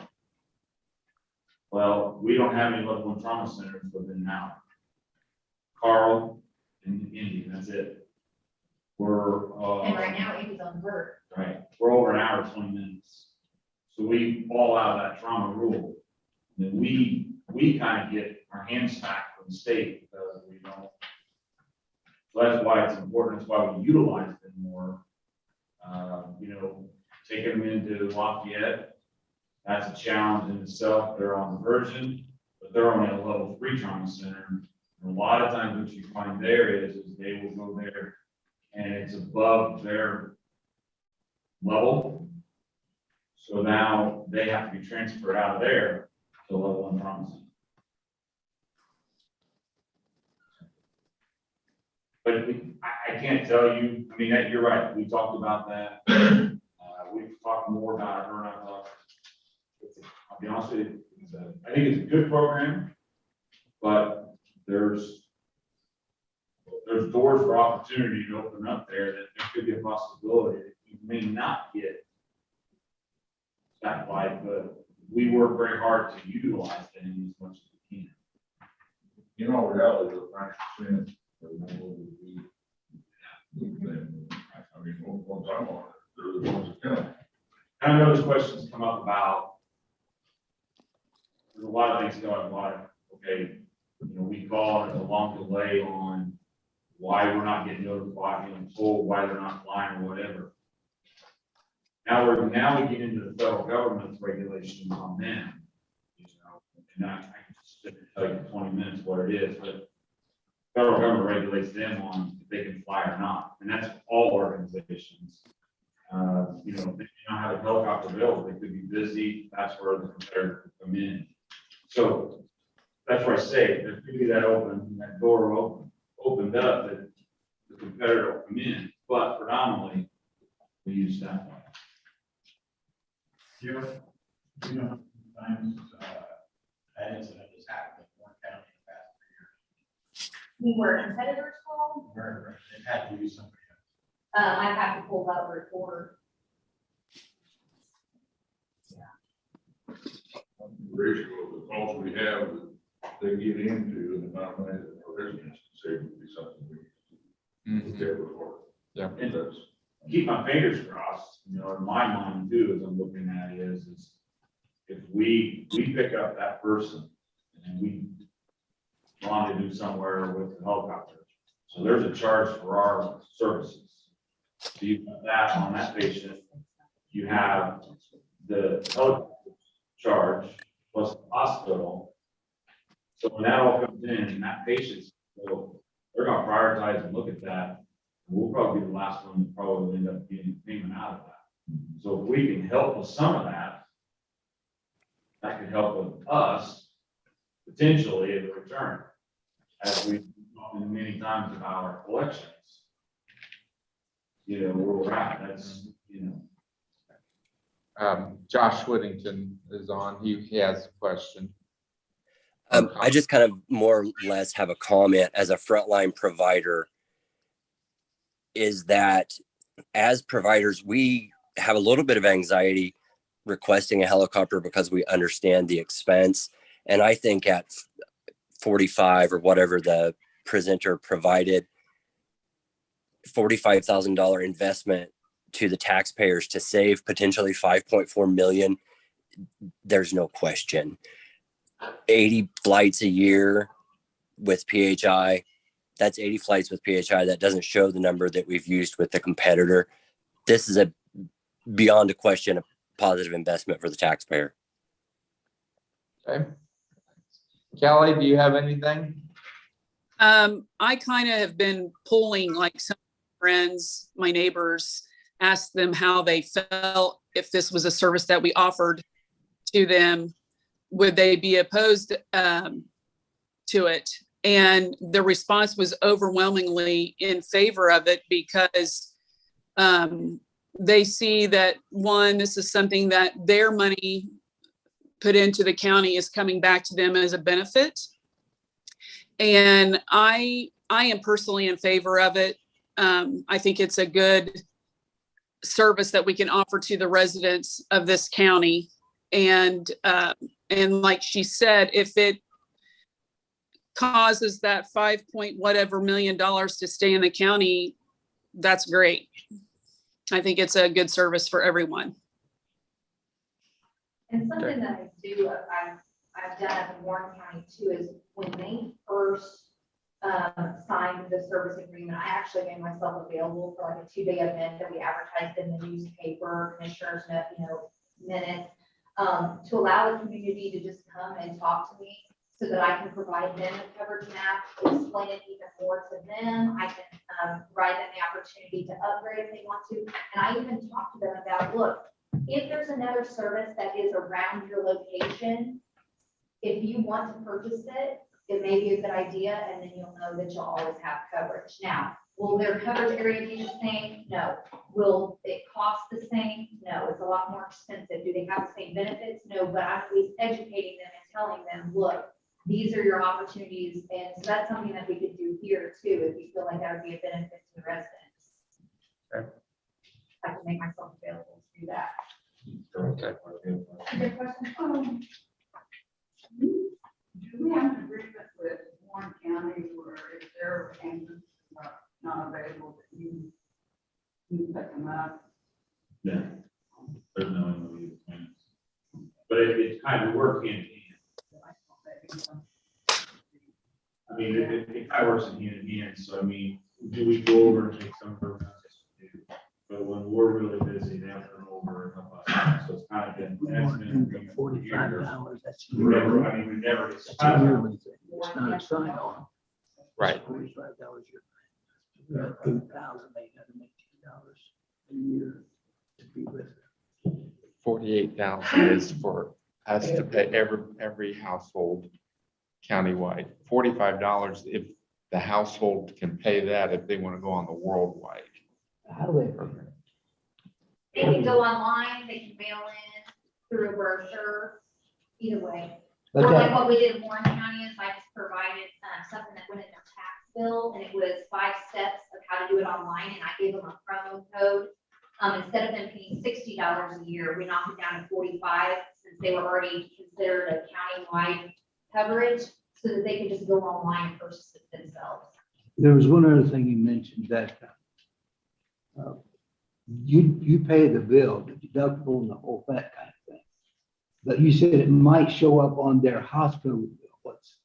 No, so remember at the commissioners meeting when we were talking about, you were asking me about the ID Health Lifeline? Was I the one that didn't have? Yeah. Yeah. That's the one we're talking about. Yeah, okay. Yeah, because you were asking me about them, but see, they don't have a membership program like this. Because they don't charge a patient for the helicopter per se. But they add their helicopter bill onto the hospital bill. Yeah. So So that's, it's like, go ahead. it's like a hidden cost and they don't line on, they just include it in their hospital bill. Yeah, so no, our helicopter bill will not be included in your hospital bill. What I was stating was that since our helicopter bill usually hits your insurance first, we're gonna show that Tom's already paid his deductible, his out-of-pocket, his co-insurance, so that as your hospital bill comes in, you don't owe that. that make sense? Yeah, we got it. Yeah. Okay, so this is something we can discuss, put it in our budget if we approve doing this, but the commissioners are the ones that are gonna have, they have to sign the contract and Right, vote it. right. so But if that's we what- approve, we can put it in the budget and then it'll go Right, to so the that's why, for commissioners. example, the proposals made out to Brenda, because I spoke with them last month, and they were the ones that asked me to come and speak to you, because, Okay. for the most part. they Right, because were- we're doing our budget now Yes. and next month we'll vote on our budget for next year. So if And the this- council votes to approve it, we can put it in our budget Right. and then the commissioners Right, can this sign that. proposal is good until the end of this December. Okay. And we've not had, a price increase in 15 years. This was the first year that we did. So that's a question that usually comes up is, does it go up every year? And it doesn't. Warren County can attest that this was the first year that it went up, and theirs went up $5. Went from 6 to 7 per household, that would, Theirs went from 7 to 8, I think. oh, okay. Because it's based on Yeah, how many households. Households, okay. Yeah.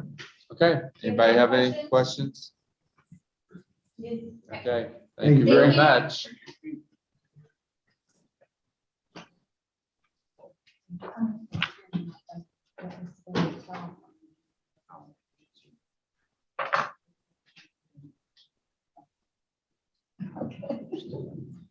Okay, transfer request, treasurer,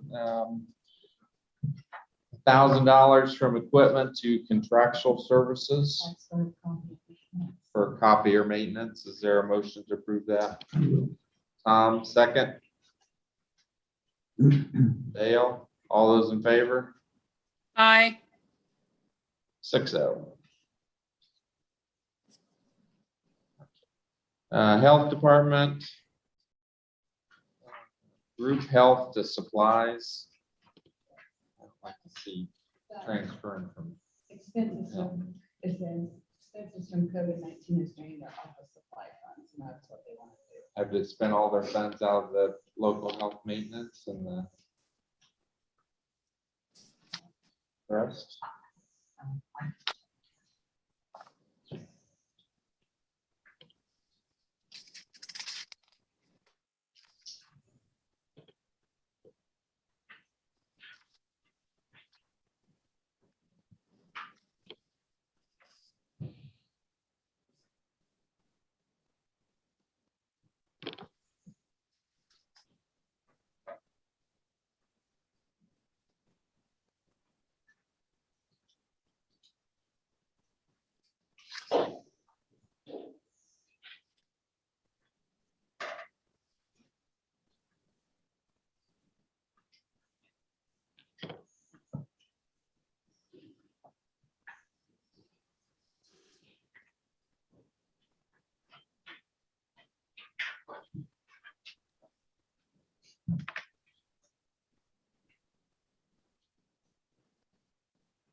$7.97 in local health maintenance. And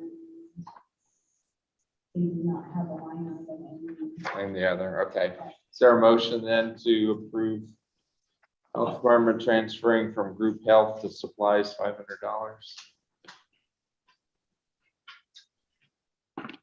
Jim Lee. For a second. All those in favor? Aye. 6-0. Transfer motor vehicle fund tires, $13,455.26 to other garage and motor. Grader blades, $12,793.52 to other garage and motor. And gas and oil, $5,000 to office supplies. What's this $26,000 other garage and motor? What are those? Major breakdowns, no warranty. Major, most of them are through your international trucks. Okay. That never, if I have anything to do it.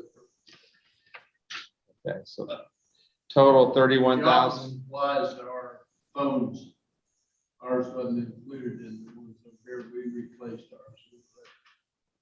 Okay. You can't hear from, we were getting the lightning, we had no forwarding intercom or nothing. Okay, is there a motion to approve the transfers, $31,248.78? Dale, second.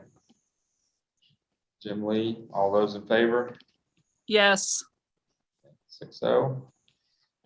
Request to transfer funds, cut a check in the amount of $11,331.46 from one COVID-19 overtime account to another COVID-19 overtime account to cover the cost for the clinic in the amount of $16,996.34. Warren County will be reimbursing us $5,664.88 for that. Is there a motion to approve that? I do. Second. Dale, all those in favor? Yes. 6-0. Transfer 666. Oh, sorry. You told me that and I didn't mark it on mine. $924 from another COVID-19 overtime to COVID-19 part-time. That's to close it out, right? That's circuit court. That will keep ongoing. Okay. Is there a motion to approve that $924 transfer? Okay, Jim Lee, second. Bill, all those in favor? Aye. 6-0. Okay, then we've got some things to talk about on our budgets, but I have one thing. Joe Whitaker has asked for an additional of almost $2,900 for the lease of 2 generators for the concert that's being held this week. Due to the timing, you guys won't get it till then, till October meeting, because I had to advertise. Can we go ahead and, if the invoice that comes before that time, can we go ahead and pay for it? okay, well, Jim Lee sent out an email and I never saw an answer to that email. I answered it. Okay, They're supposed to reimburse us for that. supposed to, huh? Yeah, it's been approved. It has, It's been okay. approved. So the thing, what I'm getting at is, the thing is, they're going to reimburse us, but it's the day of the tour, or will it be 30 days later? And I didn't want to be in a pickle where I've got to pay a bill and not be. And I thought we talked about the commissioners getting an agreement because of the cost for police and ambulance to be at these kind of events. Has anything been done on that? Not, as far as I know, there's nothing been done on it. I've asked in the last meeting as well, that we really need to get an event ordinance set, so that when they have big events like this, we have a way to make sure that if there's charges that the county has to put in, or not necessarily the county, but to make sure that our responders are reimbursed at least through them.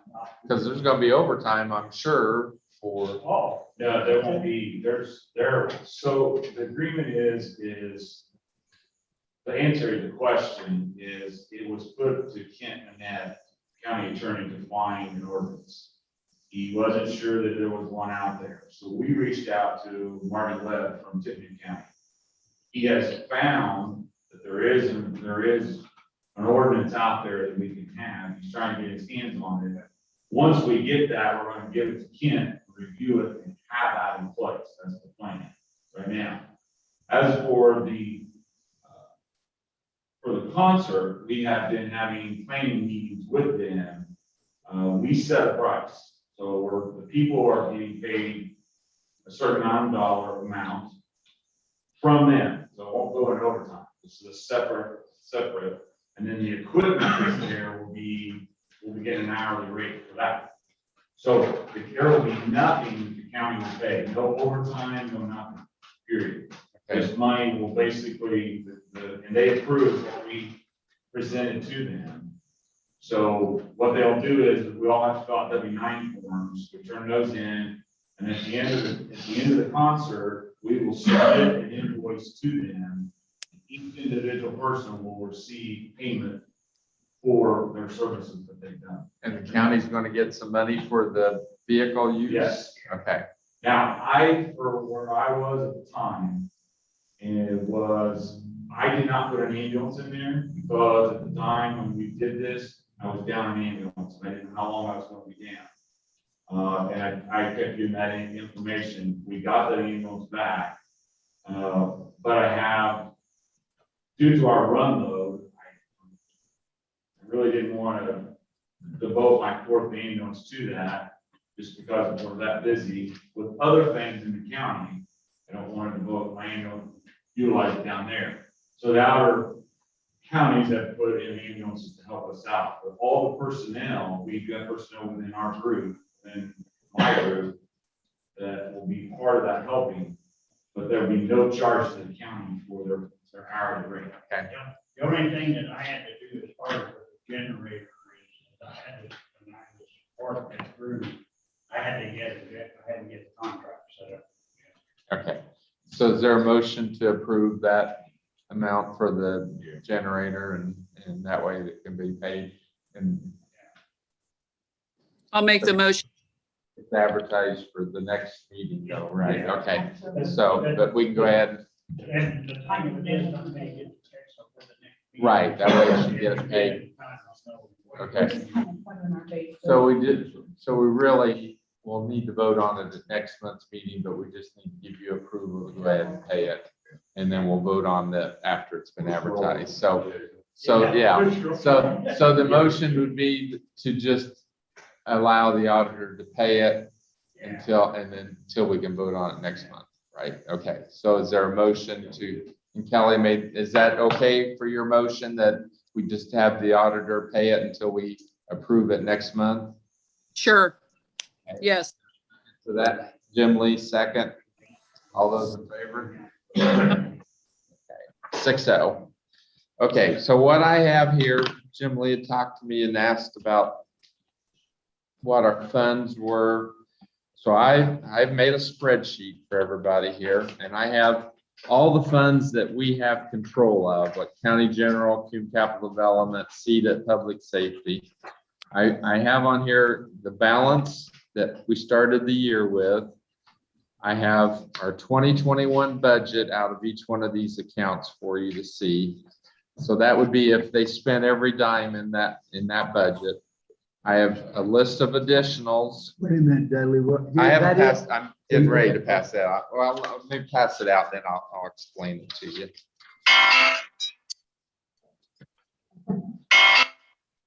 There you go. Pull that off.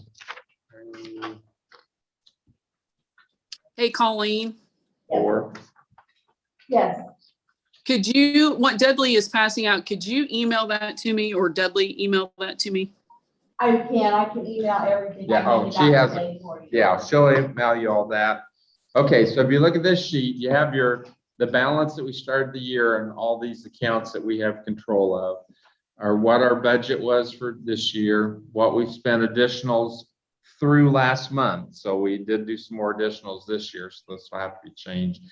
And the income so far this year on these accounts. Now, the ones over here like CEDA, public safety, health trust, local maintenance, you'll see I have asterisks by it. The income for 2021 that's it. There will be no more income this year in those accounts. The other accounts will still get some money coming in. So, those are only through. County general still have tax. Yes, county general will still have tax money through, right, after our settlement in November, and county farm, we haven't got our money yet for that. Reassessment fund will also get money from tax revenue. So there'll still be a little bit more income on those. And then the balance is what the balance is today. in those accounts, so you can see what we have control of and how much money we have. And you'll see that MVH restricted, MVH and E911 are all in the negative, but that's because we still get money each month. And I don't know what those figures are, but I can adjust that income each month for you. So this way you've got something to look at when we have our budget, because I'm just looking here now, I see proposed budget for public safety is 777,000, and we have,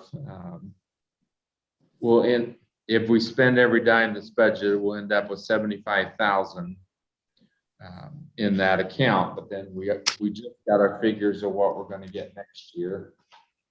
And public safety, we're gonna get 656,000, so we won't quite have enough, so, you know, we may have to do some changes, move some of those expenses in other accounts, but I wanted you to have this sheet so that you know where we stand financially in the county. Some things that we need to discuss and probably need to maybe discuss today. Does anybody else have anything else? Okay. Some things I've highlighted that we need to probably make a decision so that Colleen can make changes.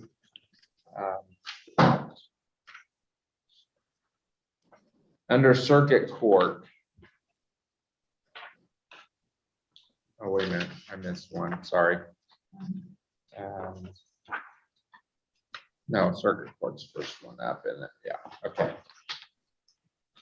She proposed higher increase for her employees than what we did for everybody else. So I need to know if you want to go with the judge's recommendation or if you want to stay the same as the other pay increases.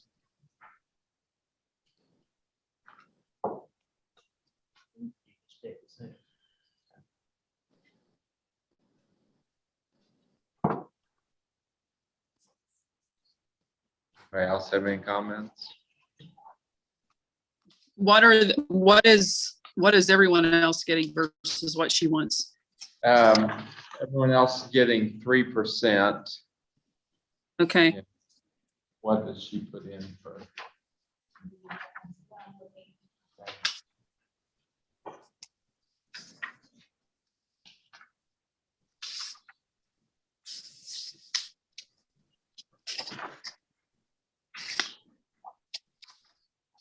I'm wanting to say it's over 10%.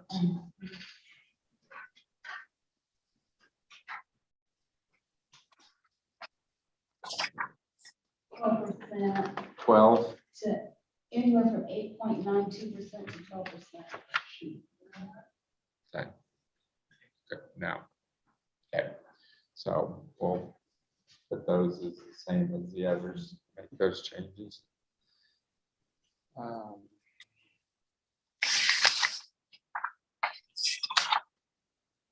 And then court reporter per diem, increase the per diem from $200 to $500. And I don't know, is that what they get per day for doing?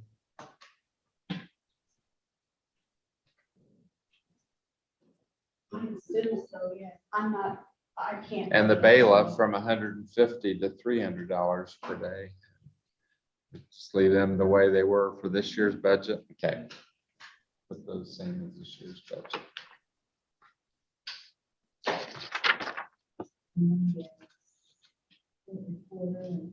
Bailiff, yeah, same as this year. Okay, then let's go to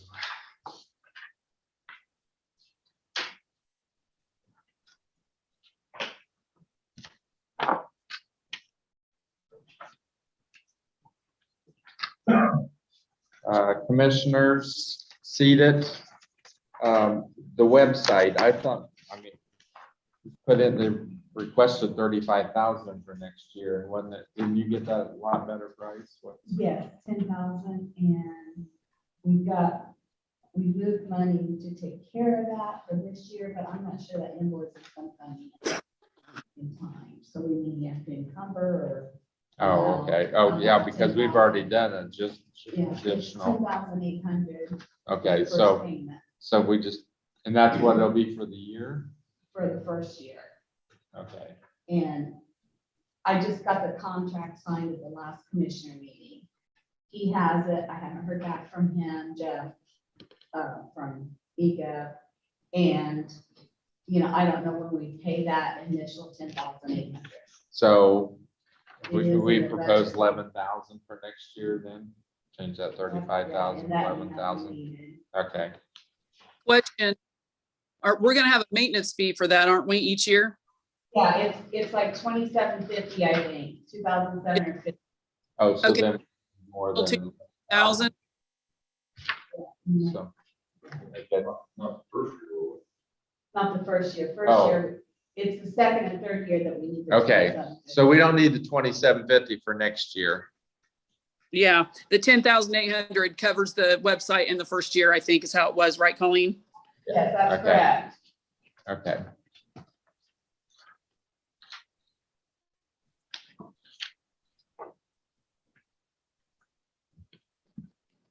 Then how does that get in there? We do it, you use office holders or whoever's involved in putting stuff in, is every page or do we have to send it? I to think the that we haven't really See. discussed, but it sounds like they'll have a base plan and we can put in what we want for our page, like I can put in on there what I want my page to say or do or whatever. Well, it seems like they get behind, as time goes on, they get. Right. Updated. And that's the thing, each office holder will have their own person or themselves in charge of their page. And that includes the outlying services. Yes. Yes, they can keep up their end of it, because that has been a problem, you know, like you guys passed an ordinance or resolution. Those never get on there, or, you know, like the minutes, those are never on there because of the workload. So each office will be in charge of their own. Responsible for doing it. Mhm. And you, how do you do that? You like scan the minutes and send them to them, and they put them on? Or do you have to do? Right now, they're not being put on, but we'll be able to scan it and upload it ourselves. Like, as soon as they're done, signed here, I can go scan it and upload it on the website, once they're approved. There's a special way, a route of getting that to happen. Yes. Put it in the right format, everything, or whatever it does. That you just click on it. and Okay. pull it All up. right. It works, as long as it works, that's the only thing. Yeah, I know. The highway budget, we're just gonna have to wait till we see what, we haven't got the figures of what our, and we can do that next month when we finalize, because last year we had to make all those cuts after DLGF saw what our numbers were, so we'll do that.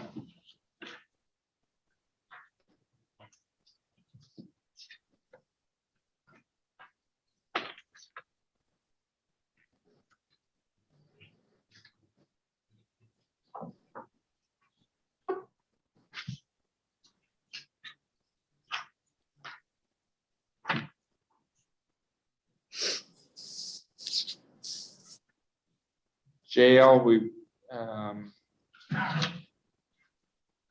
raised medical services from 100,000 to 150,000. Yeah, we've only spent 58,000 so far this year. So, Was that because we didn't have the service then? And, we've had that service while we were there, yeah, but we didn't have. So- no, that's, so I'm wondering if we should just cut that back to the 100,000 and then we can, I thought that too, because I think that's a good program. She does a good job. yeah, that's right. But we've only spent 58,000. We've had quite a few prisoners, so, okay. It's a contract. Mhm.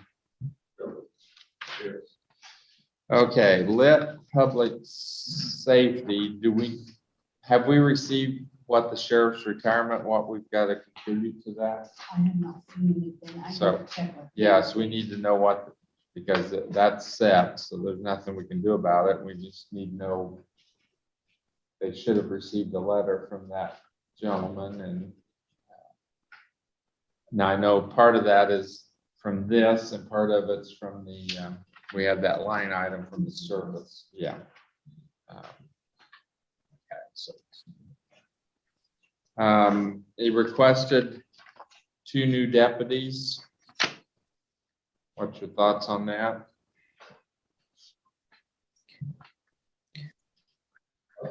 I think is they had a lack of coverage.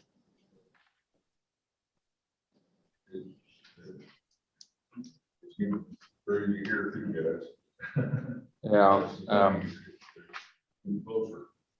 but then that means 2 new vehicles too. I just-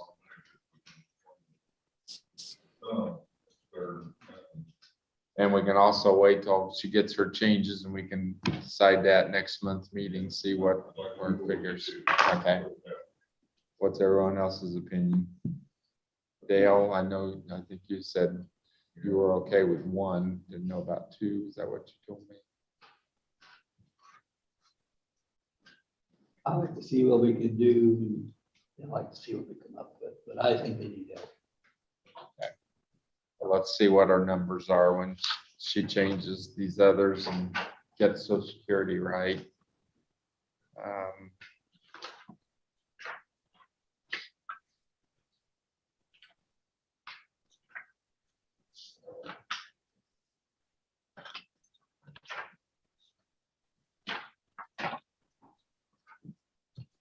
Or some other big changes.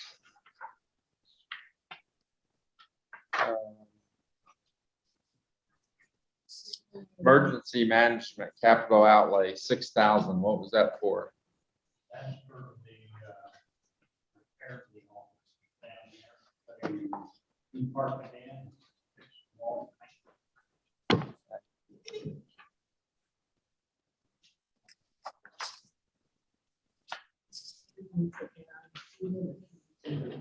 Oh, emergency management. Oh, okay.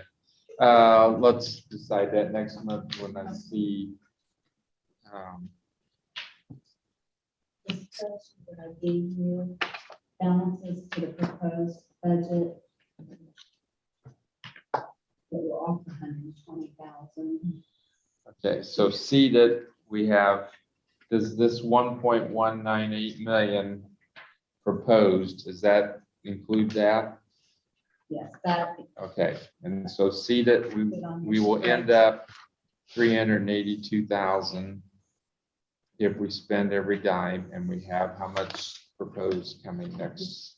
See that 526, so that will be 850, so we're over 300,000 for that, so I'd say we better put emergency management under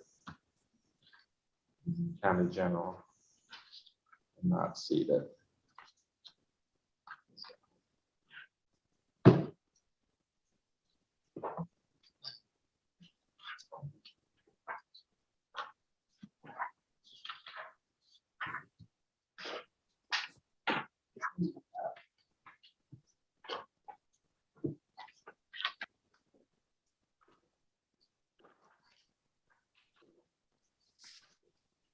(911) statewide 911 fund.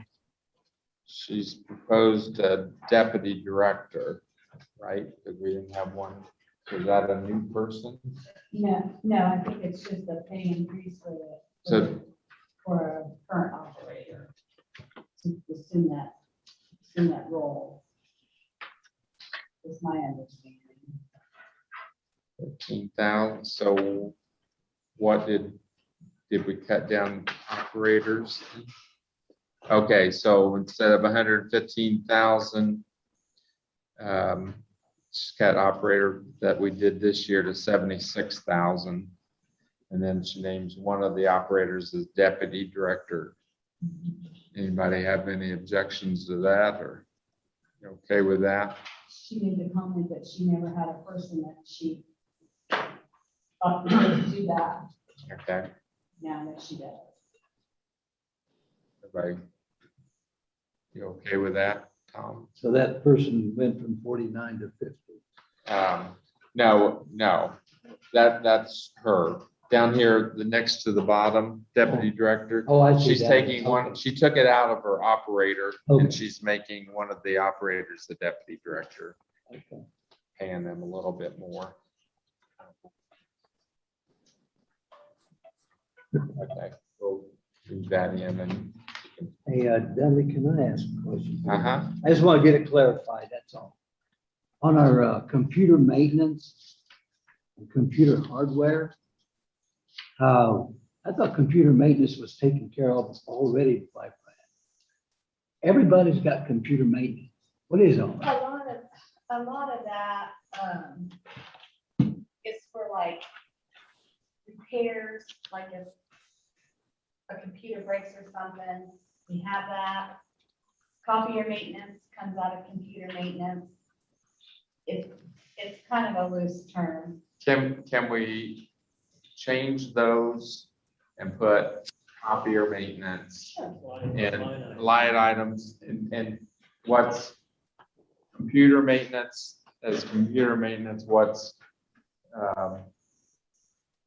computer replacements, we should have that named. Computer replacements or hardware, computer hardware maybe. So we know what we're paying for hardware, computer hardware, what we're paying for computer maintenance, what we're paying for copier maintenance. What software, I think we do have, It depends on the department, really. yes. So if we could, You know, like in the treasurer's office. yes, licensing, so computer licensing, yes. So, yeah. So we could have that divided out. Like, you know, in the auditor's office, you could utter $3,000. And repair, auditors 2,000, software 3,000, hardware 4,000, emergency management 2,000. Up here, I don't know what this computer maintenance, US Bank equipment, 195,000. On the auditor's budget, that's. No, not out of it. I'm just looking down through all this word of computer maintenance and EMS 1499.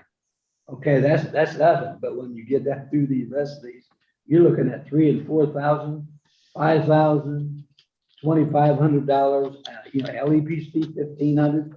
I see all this and I said, wow, you know, I thought we had Brad doing this at a particular rate. Right, that's his fee out of the commissioners. But this is for the office, for those different things I just mentioned. So I will try to go through those and rename them. Last was ambulance requested. How many more people? Four. Let's discussion on that.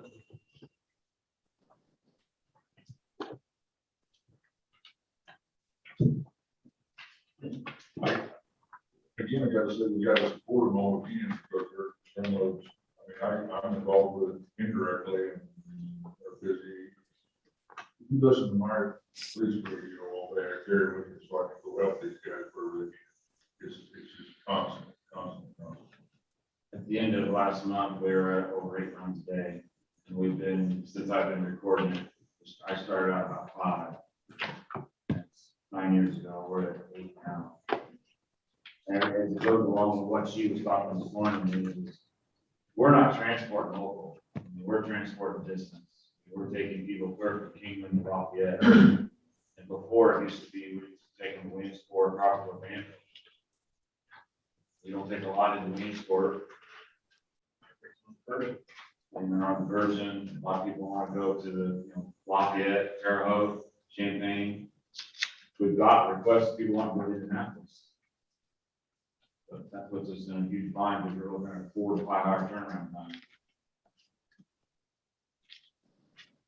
Hey, Gar, We're getting a lot of back-to-back calls. And this is where this fourth truck, looking at the time when a lot of the runs are coming in, the time frame that I would like to, put this truck on is from 8 AM to 8 PM, 7 days a week. You got a question? Kelly? yeah, I have a question. When you say request to go to Indianapolis, is that from the medical facility or is that from the patient? Who's requesting that? The patient, The patient. So I guess let me ask you this, are we a private ambulance service or is this a necessity transfer? it just depends, I mean, it depends on, a lot of it also depends on, we try not to send them to Indianapolis, because then you got an insurance plays into that, because like Medicare, if we pick somebody up in, let's say, Petersburg, and they want to go to Indianapolis, we're bypassing hospitals to go there. Medicare will only pay to the closest hospital. Right. So then the patient's responsible for the mileage from there, from the hospital to Indianapolis. So that's kind of where we kind of discussed with the patient is, you may incur some costs, above and beyond what Medicare is going to pay. And that's Right. usually, I guess I just don't want to see our county employees be used as a taxi service with an ambulance going to a hospital that the patient wants to go to if it's not a necessity. I don't know. Am I making myself clear? I don't know if I am or not, but we try to monitor that and make sure that that's not happening. right. I don't want you guys to, be out there running around when it's not necessary for you to do that. When there might be an emergency call that you need to be at or something. Yeah, another thing we're running into right now too is a lot of these hospitals are on diversion. And so we run into problems with that. Like Lafayette, we run into about every day, they do what they call 1-to-1. So if one patient's taken into C&E, the next patient has to go to IURNet. Now, it's hard for us, our line departments to do that because we don't know that. But we get notifications all the time that they're on a 1-to-1 diversion. Okay. It's very challenging. I mean, we're looking at, on the average, about 3 to 3.5 hour turnaround time on call. I need a question. Wow. Okay. Safe out there, Gar. Want to talk about that? Okay. Can I step in real quick again? Yes, go ahead. I'm going to speak again as a ground level provider. Garth is being very politically correct with you all. We're getting it handed to us every day.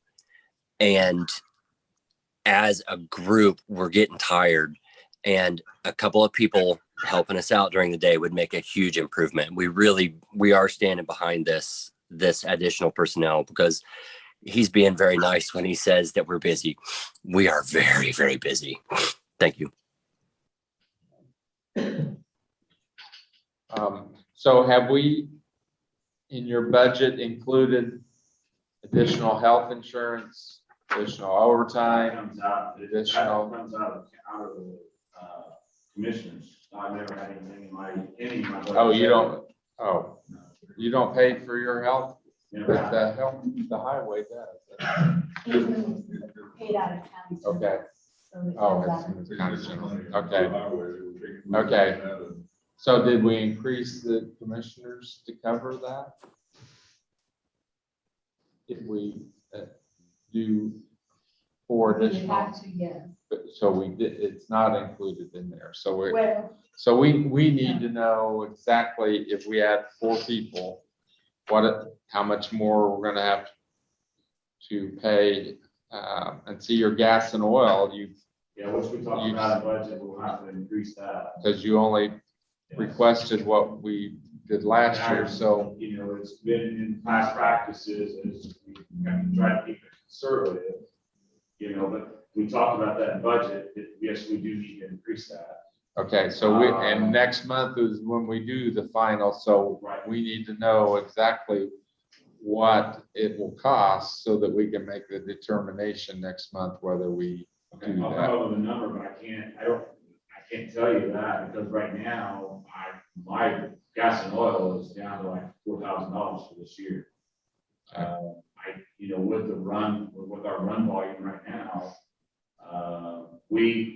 one thing we did try is it was proposed last year to go into, when we were having issues with the fuel tanks down at the county garage, it was proposed to department heads to go into a Wex card system. And it kind of got pushed to the side, you know, and then in April, I was kind of told we had to go to the Wex card system. Because of their pulling the tanks, they pull the tanks. That was- Right. And when I run the numbers, I've done it for 2 months, we're not saving any money doing it, so we're going to switch back. Now that we've got everything resolved with the county highways tanks, we're gonna have to switch back because the fuel cost at the county garage is so much cheaper than it is in the gas station. Right. But with our run load right now, I'm almost out of money on my gas and oil. And I don't know what, I mean, I'll give you a figure, but I don't know next year we could have less room. I don't know. So where are we at? 30, what's my budget saying? 30? 30,000 and shows you've spent $14,772. This year? Mhm. I'm sitting at like almost just a little over $5,000. When was your thing running? What was at the end of what? July? 2020, it's got 28,000. Yeah. Gas on. Okay. 2020, and then it shows spent 14,772. This time, which is about printed, we're halfway. My numbers. Good. I'm showing, well, the last budget status I got, which was last week, was showing I had 5,000 left in for this year.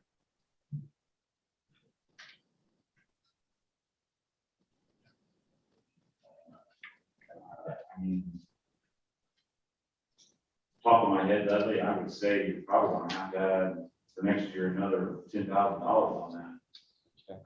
Problem is, we increase something, if this has already been advertised, and put in Gateway, so we got to cut something. If we increase that, will be the problem, because we can't go, you advertise $1.4 million, and we can't approve more than that. So we'll have to look at it.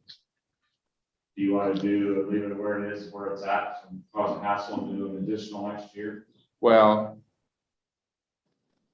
bottom line, what I want to know is what 4 additional people is going to be the total cost to our budget if we approve that. Along with the fuel costs and all that, correct? Yes. Okay.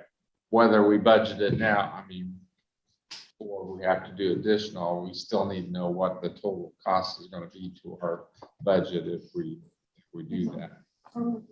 This year was 30,000, you have $5,022 left. Okay. So I don't know when this was printed, but this is way off. Well, we probably that was a bunch of time. August. It's just been. I'm looking at what you gave us for the first meeting. August 9th, yeah. Whenever you make your books, That's more than the June 30th, because it takes the June 30th. Right. Oh, is that what it did? Okay. Okay. So instead of July. July. Should have given us July. On those sheets there. Yeah. The system pulls the June 30th balance, because that's what we use in Gateway. Okay. So that's what that pulls. Okay.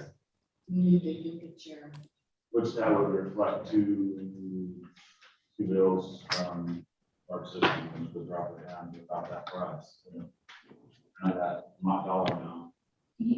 Sorry, on Those those, paramedics. and not stuff, what we two pay, extra you know people. that. Right, yeah, Okay. when you send Four, me wasn't an it? invoice, You want it four, shows but what I'm saying what the receipt How shows, many were shows the paramedics? discount. Are they all supposed to? So, Minus taxes. yeah, and so. Well, when there's I over divide that $100,000 gallons, Divided by the. Well, there's discount price, 70,000 Uh-huh. difference we're at EMTB. $3 a gallon. And they're Yeah. paying like $2.50 to $2.60 a gallon and highway. There's So about, the new employees you're proposing is one an EMT and 3 of them are paramedics? No, 2 EMTs and two paramedics.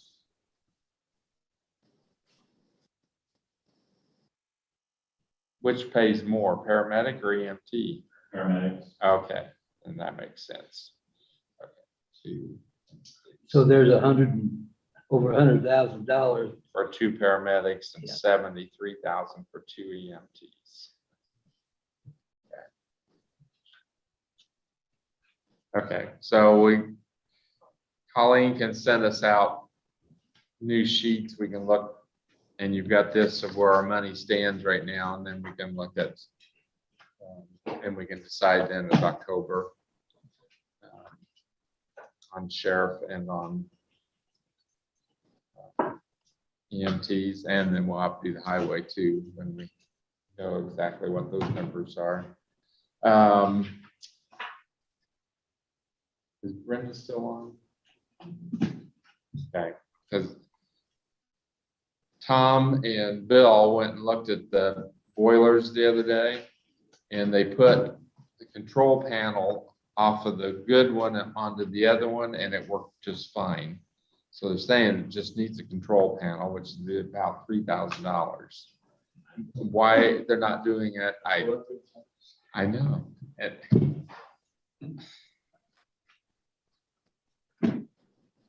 Do we do a line item for the custodian and have him? Because that's something that hadn't been bid out. Wherever it's taken out, make it so he can fix it. Well, there's one other thing with that. When they turned it on, it worked. There's a little leak. And that leak stops once that pressure builds up. That leak stopped. Now, it doesn't stop much. But anyway, we just asked the question, well, why, if you wanted to fix that leak, how long would it take? Well, nobody really knew the right answer on that, but maybe 6 weeks. But at the meantime, you don't really have that drastic weather. That north furnace unit is good. It's good. I mean, they switch back and forth all the time, make sure that they're operable. And I just, The school used to take the boilers apart, our boiler, and they just took bolts out of each of them. Yeah. They're just sectioned with tubes in them, and water's in one, and the gas, the hot goes down the other one, and they just took them apart and run a reamer down and took the, get the soot out and be blacker. You know, like, when it's soot, and then they bolt back together, and those gaskets are what's leaking, and that's why it quits when it gets hot, because it's swelled out. Yeah, The bolts get tight. but a new control panel. That's what I thought when I looked at it. and there's a motor laying So- there. There's a new motor laying there too. So what do we do? I mean, That's why I just want to do what we gotta fix this. do we have the custodian go ahead and do it, and then? Yeah.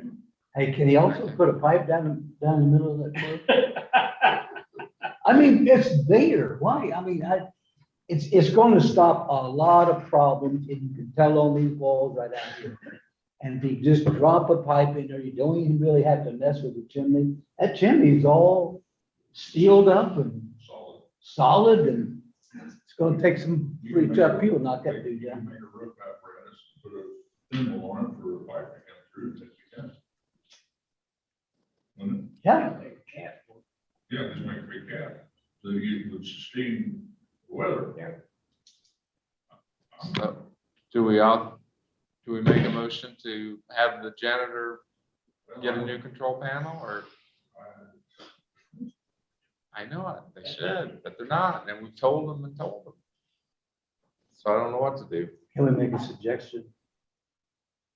I'll make a motion, make a suggestion to the commission that this is what we found out. And we can fix this thing pretty quickly and go from there. Okay, I mean, he's fixable to each community. that's exactly right. Because the one that is working, if it breaks down, then we got a problem. We get a new control panel, and then we got two. We got a. Okay. So it's got a motion. Is there a second to that? Okay. All those in favor? Aye. I didn't hear you, Kelly. Aye. Bill. Yeah.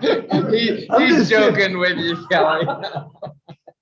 You guys are just giving me a hard time today. You're lucky I didn't come in today. I would have been coughing on everybody. We miss you. That's what you get for not being here. Last, they brought up about an air conditioner for the server room. Yes, it was brought up. Okay. Nothing's been done, or? You know what? I do know, I mean, we have a separate air conditioning unit in our server room at the plant because I try to keep the servers cool. But are they talking about a window air conditioner or? I thought splitter. It's a split. Okay.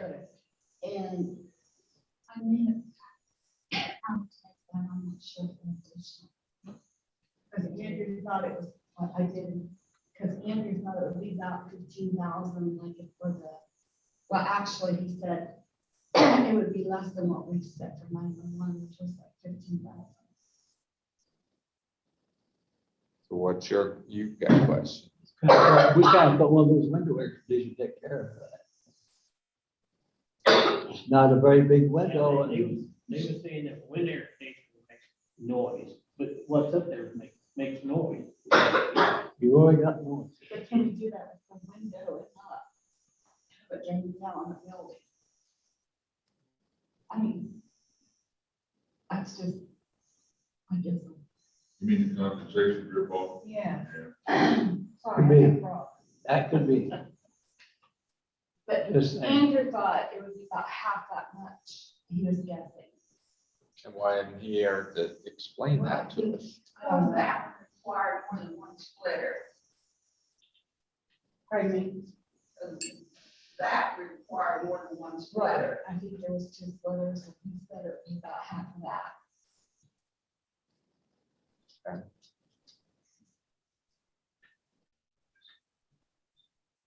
How would we do that? Well, they've got to come to us for the additional.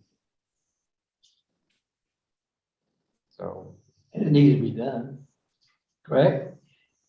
we need air conditioning. I do know that, and the servers have got to be kept cool, or because if they get overheated, He said it was like shuts you down 70 and- degrees out one day, and it was like 83 in that room. And it would be nice to have those out of my back room, because there, You never had to do that. anyone that comes in there has access to them, and they should not have access to them. He's never got a moved up there. Pardon me? They've never been moved up there yet. No, he hasn't because of the heat factor. We have 2 servers back here. If you put those up there, it's gonna make it worse. You can go back there now and put the heat on for those in that open room. You put the new one upstairs. The new one's up there, but we still have 2 back here. All we can do is pay for them. We just need somebody to get them up there, period, right? Yes, and I think once the air is taken care of, they'll be moved. And he did say that he may go ahead and move them as the temperature gets cooler outside. He would go ahead and move them. Well, maybe, do we need to make another motion to, hey, we get this done as soon as possible if you can? If you want to. Because I will make that motion again. Is there a second? I second. Kelly. All those in favor? So, anything else? we'll finalize budget then. Oh, October, don't forget, meetings will be on Tuesday instead of Monday because courthouse is closed for Columbus Day. Yeah. Okay, is there a motion to anything else? Anything else? So you've got your figures of where we stand on the accounts. And, oh, you can, Salary ordinance, do you want it prepared for the October meeting or wait till after the October meeting to prepare? I'd wait till after we'll do the budget and then we'll know the salary, when salary doesn't have to be done till. No.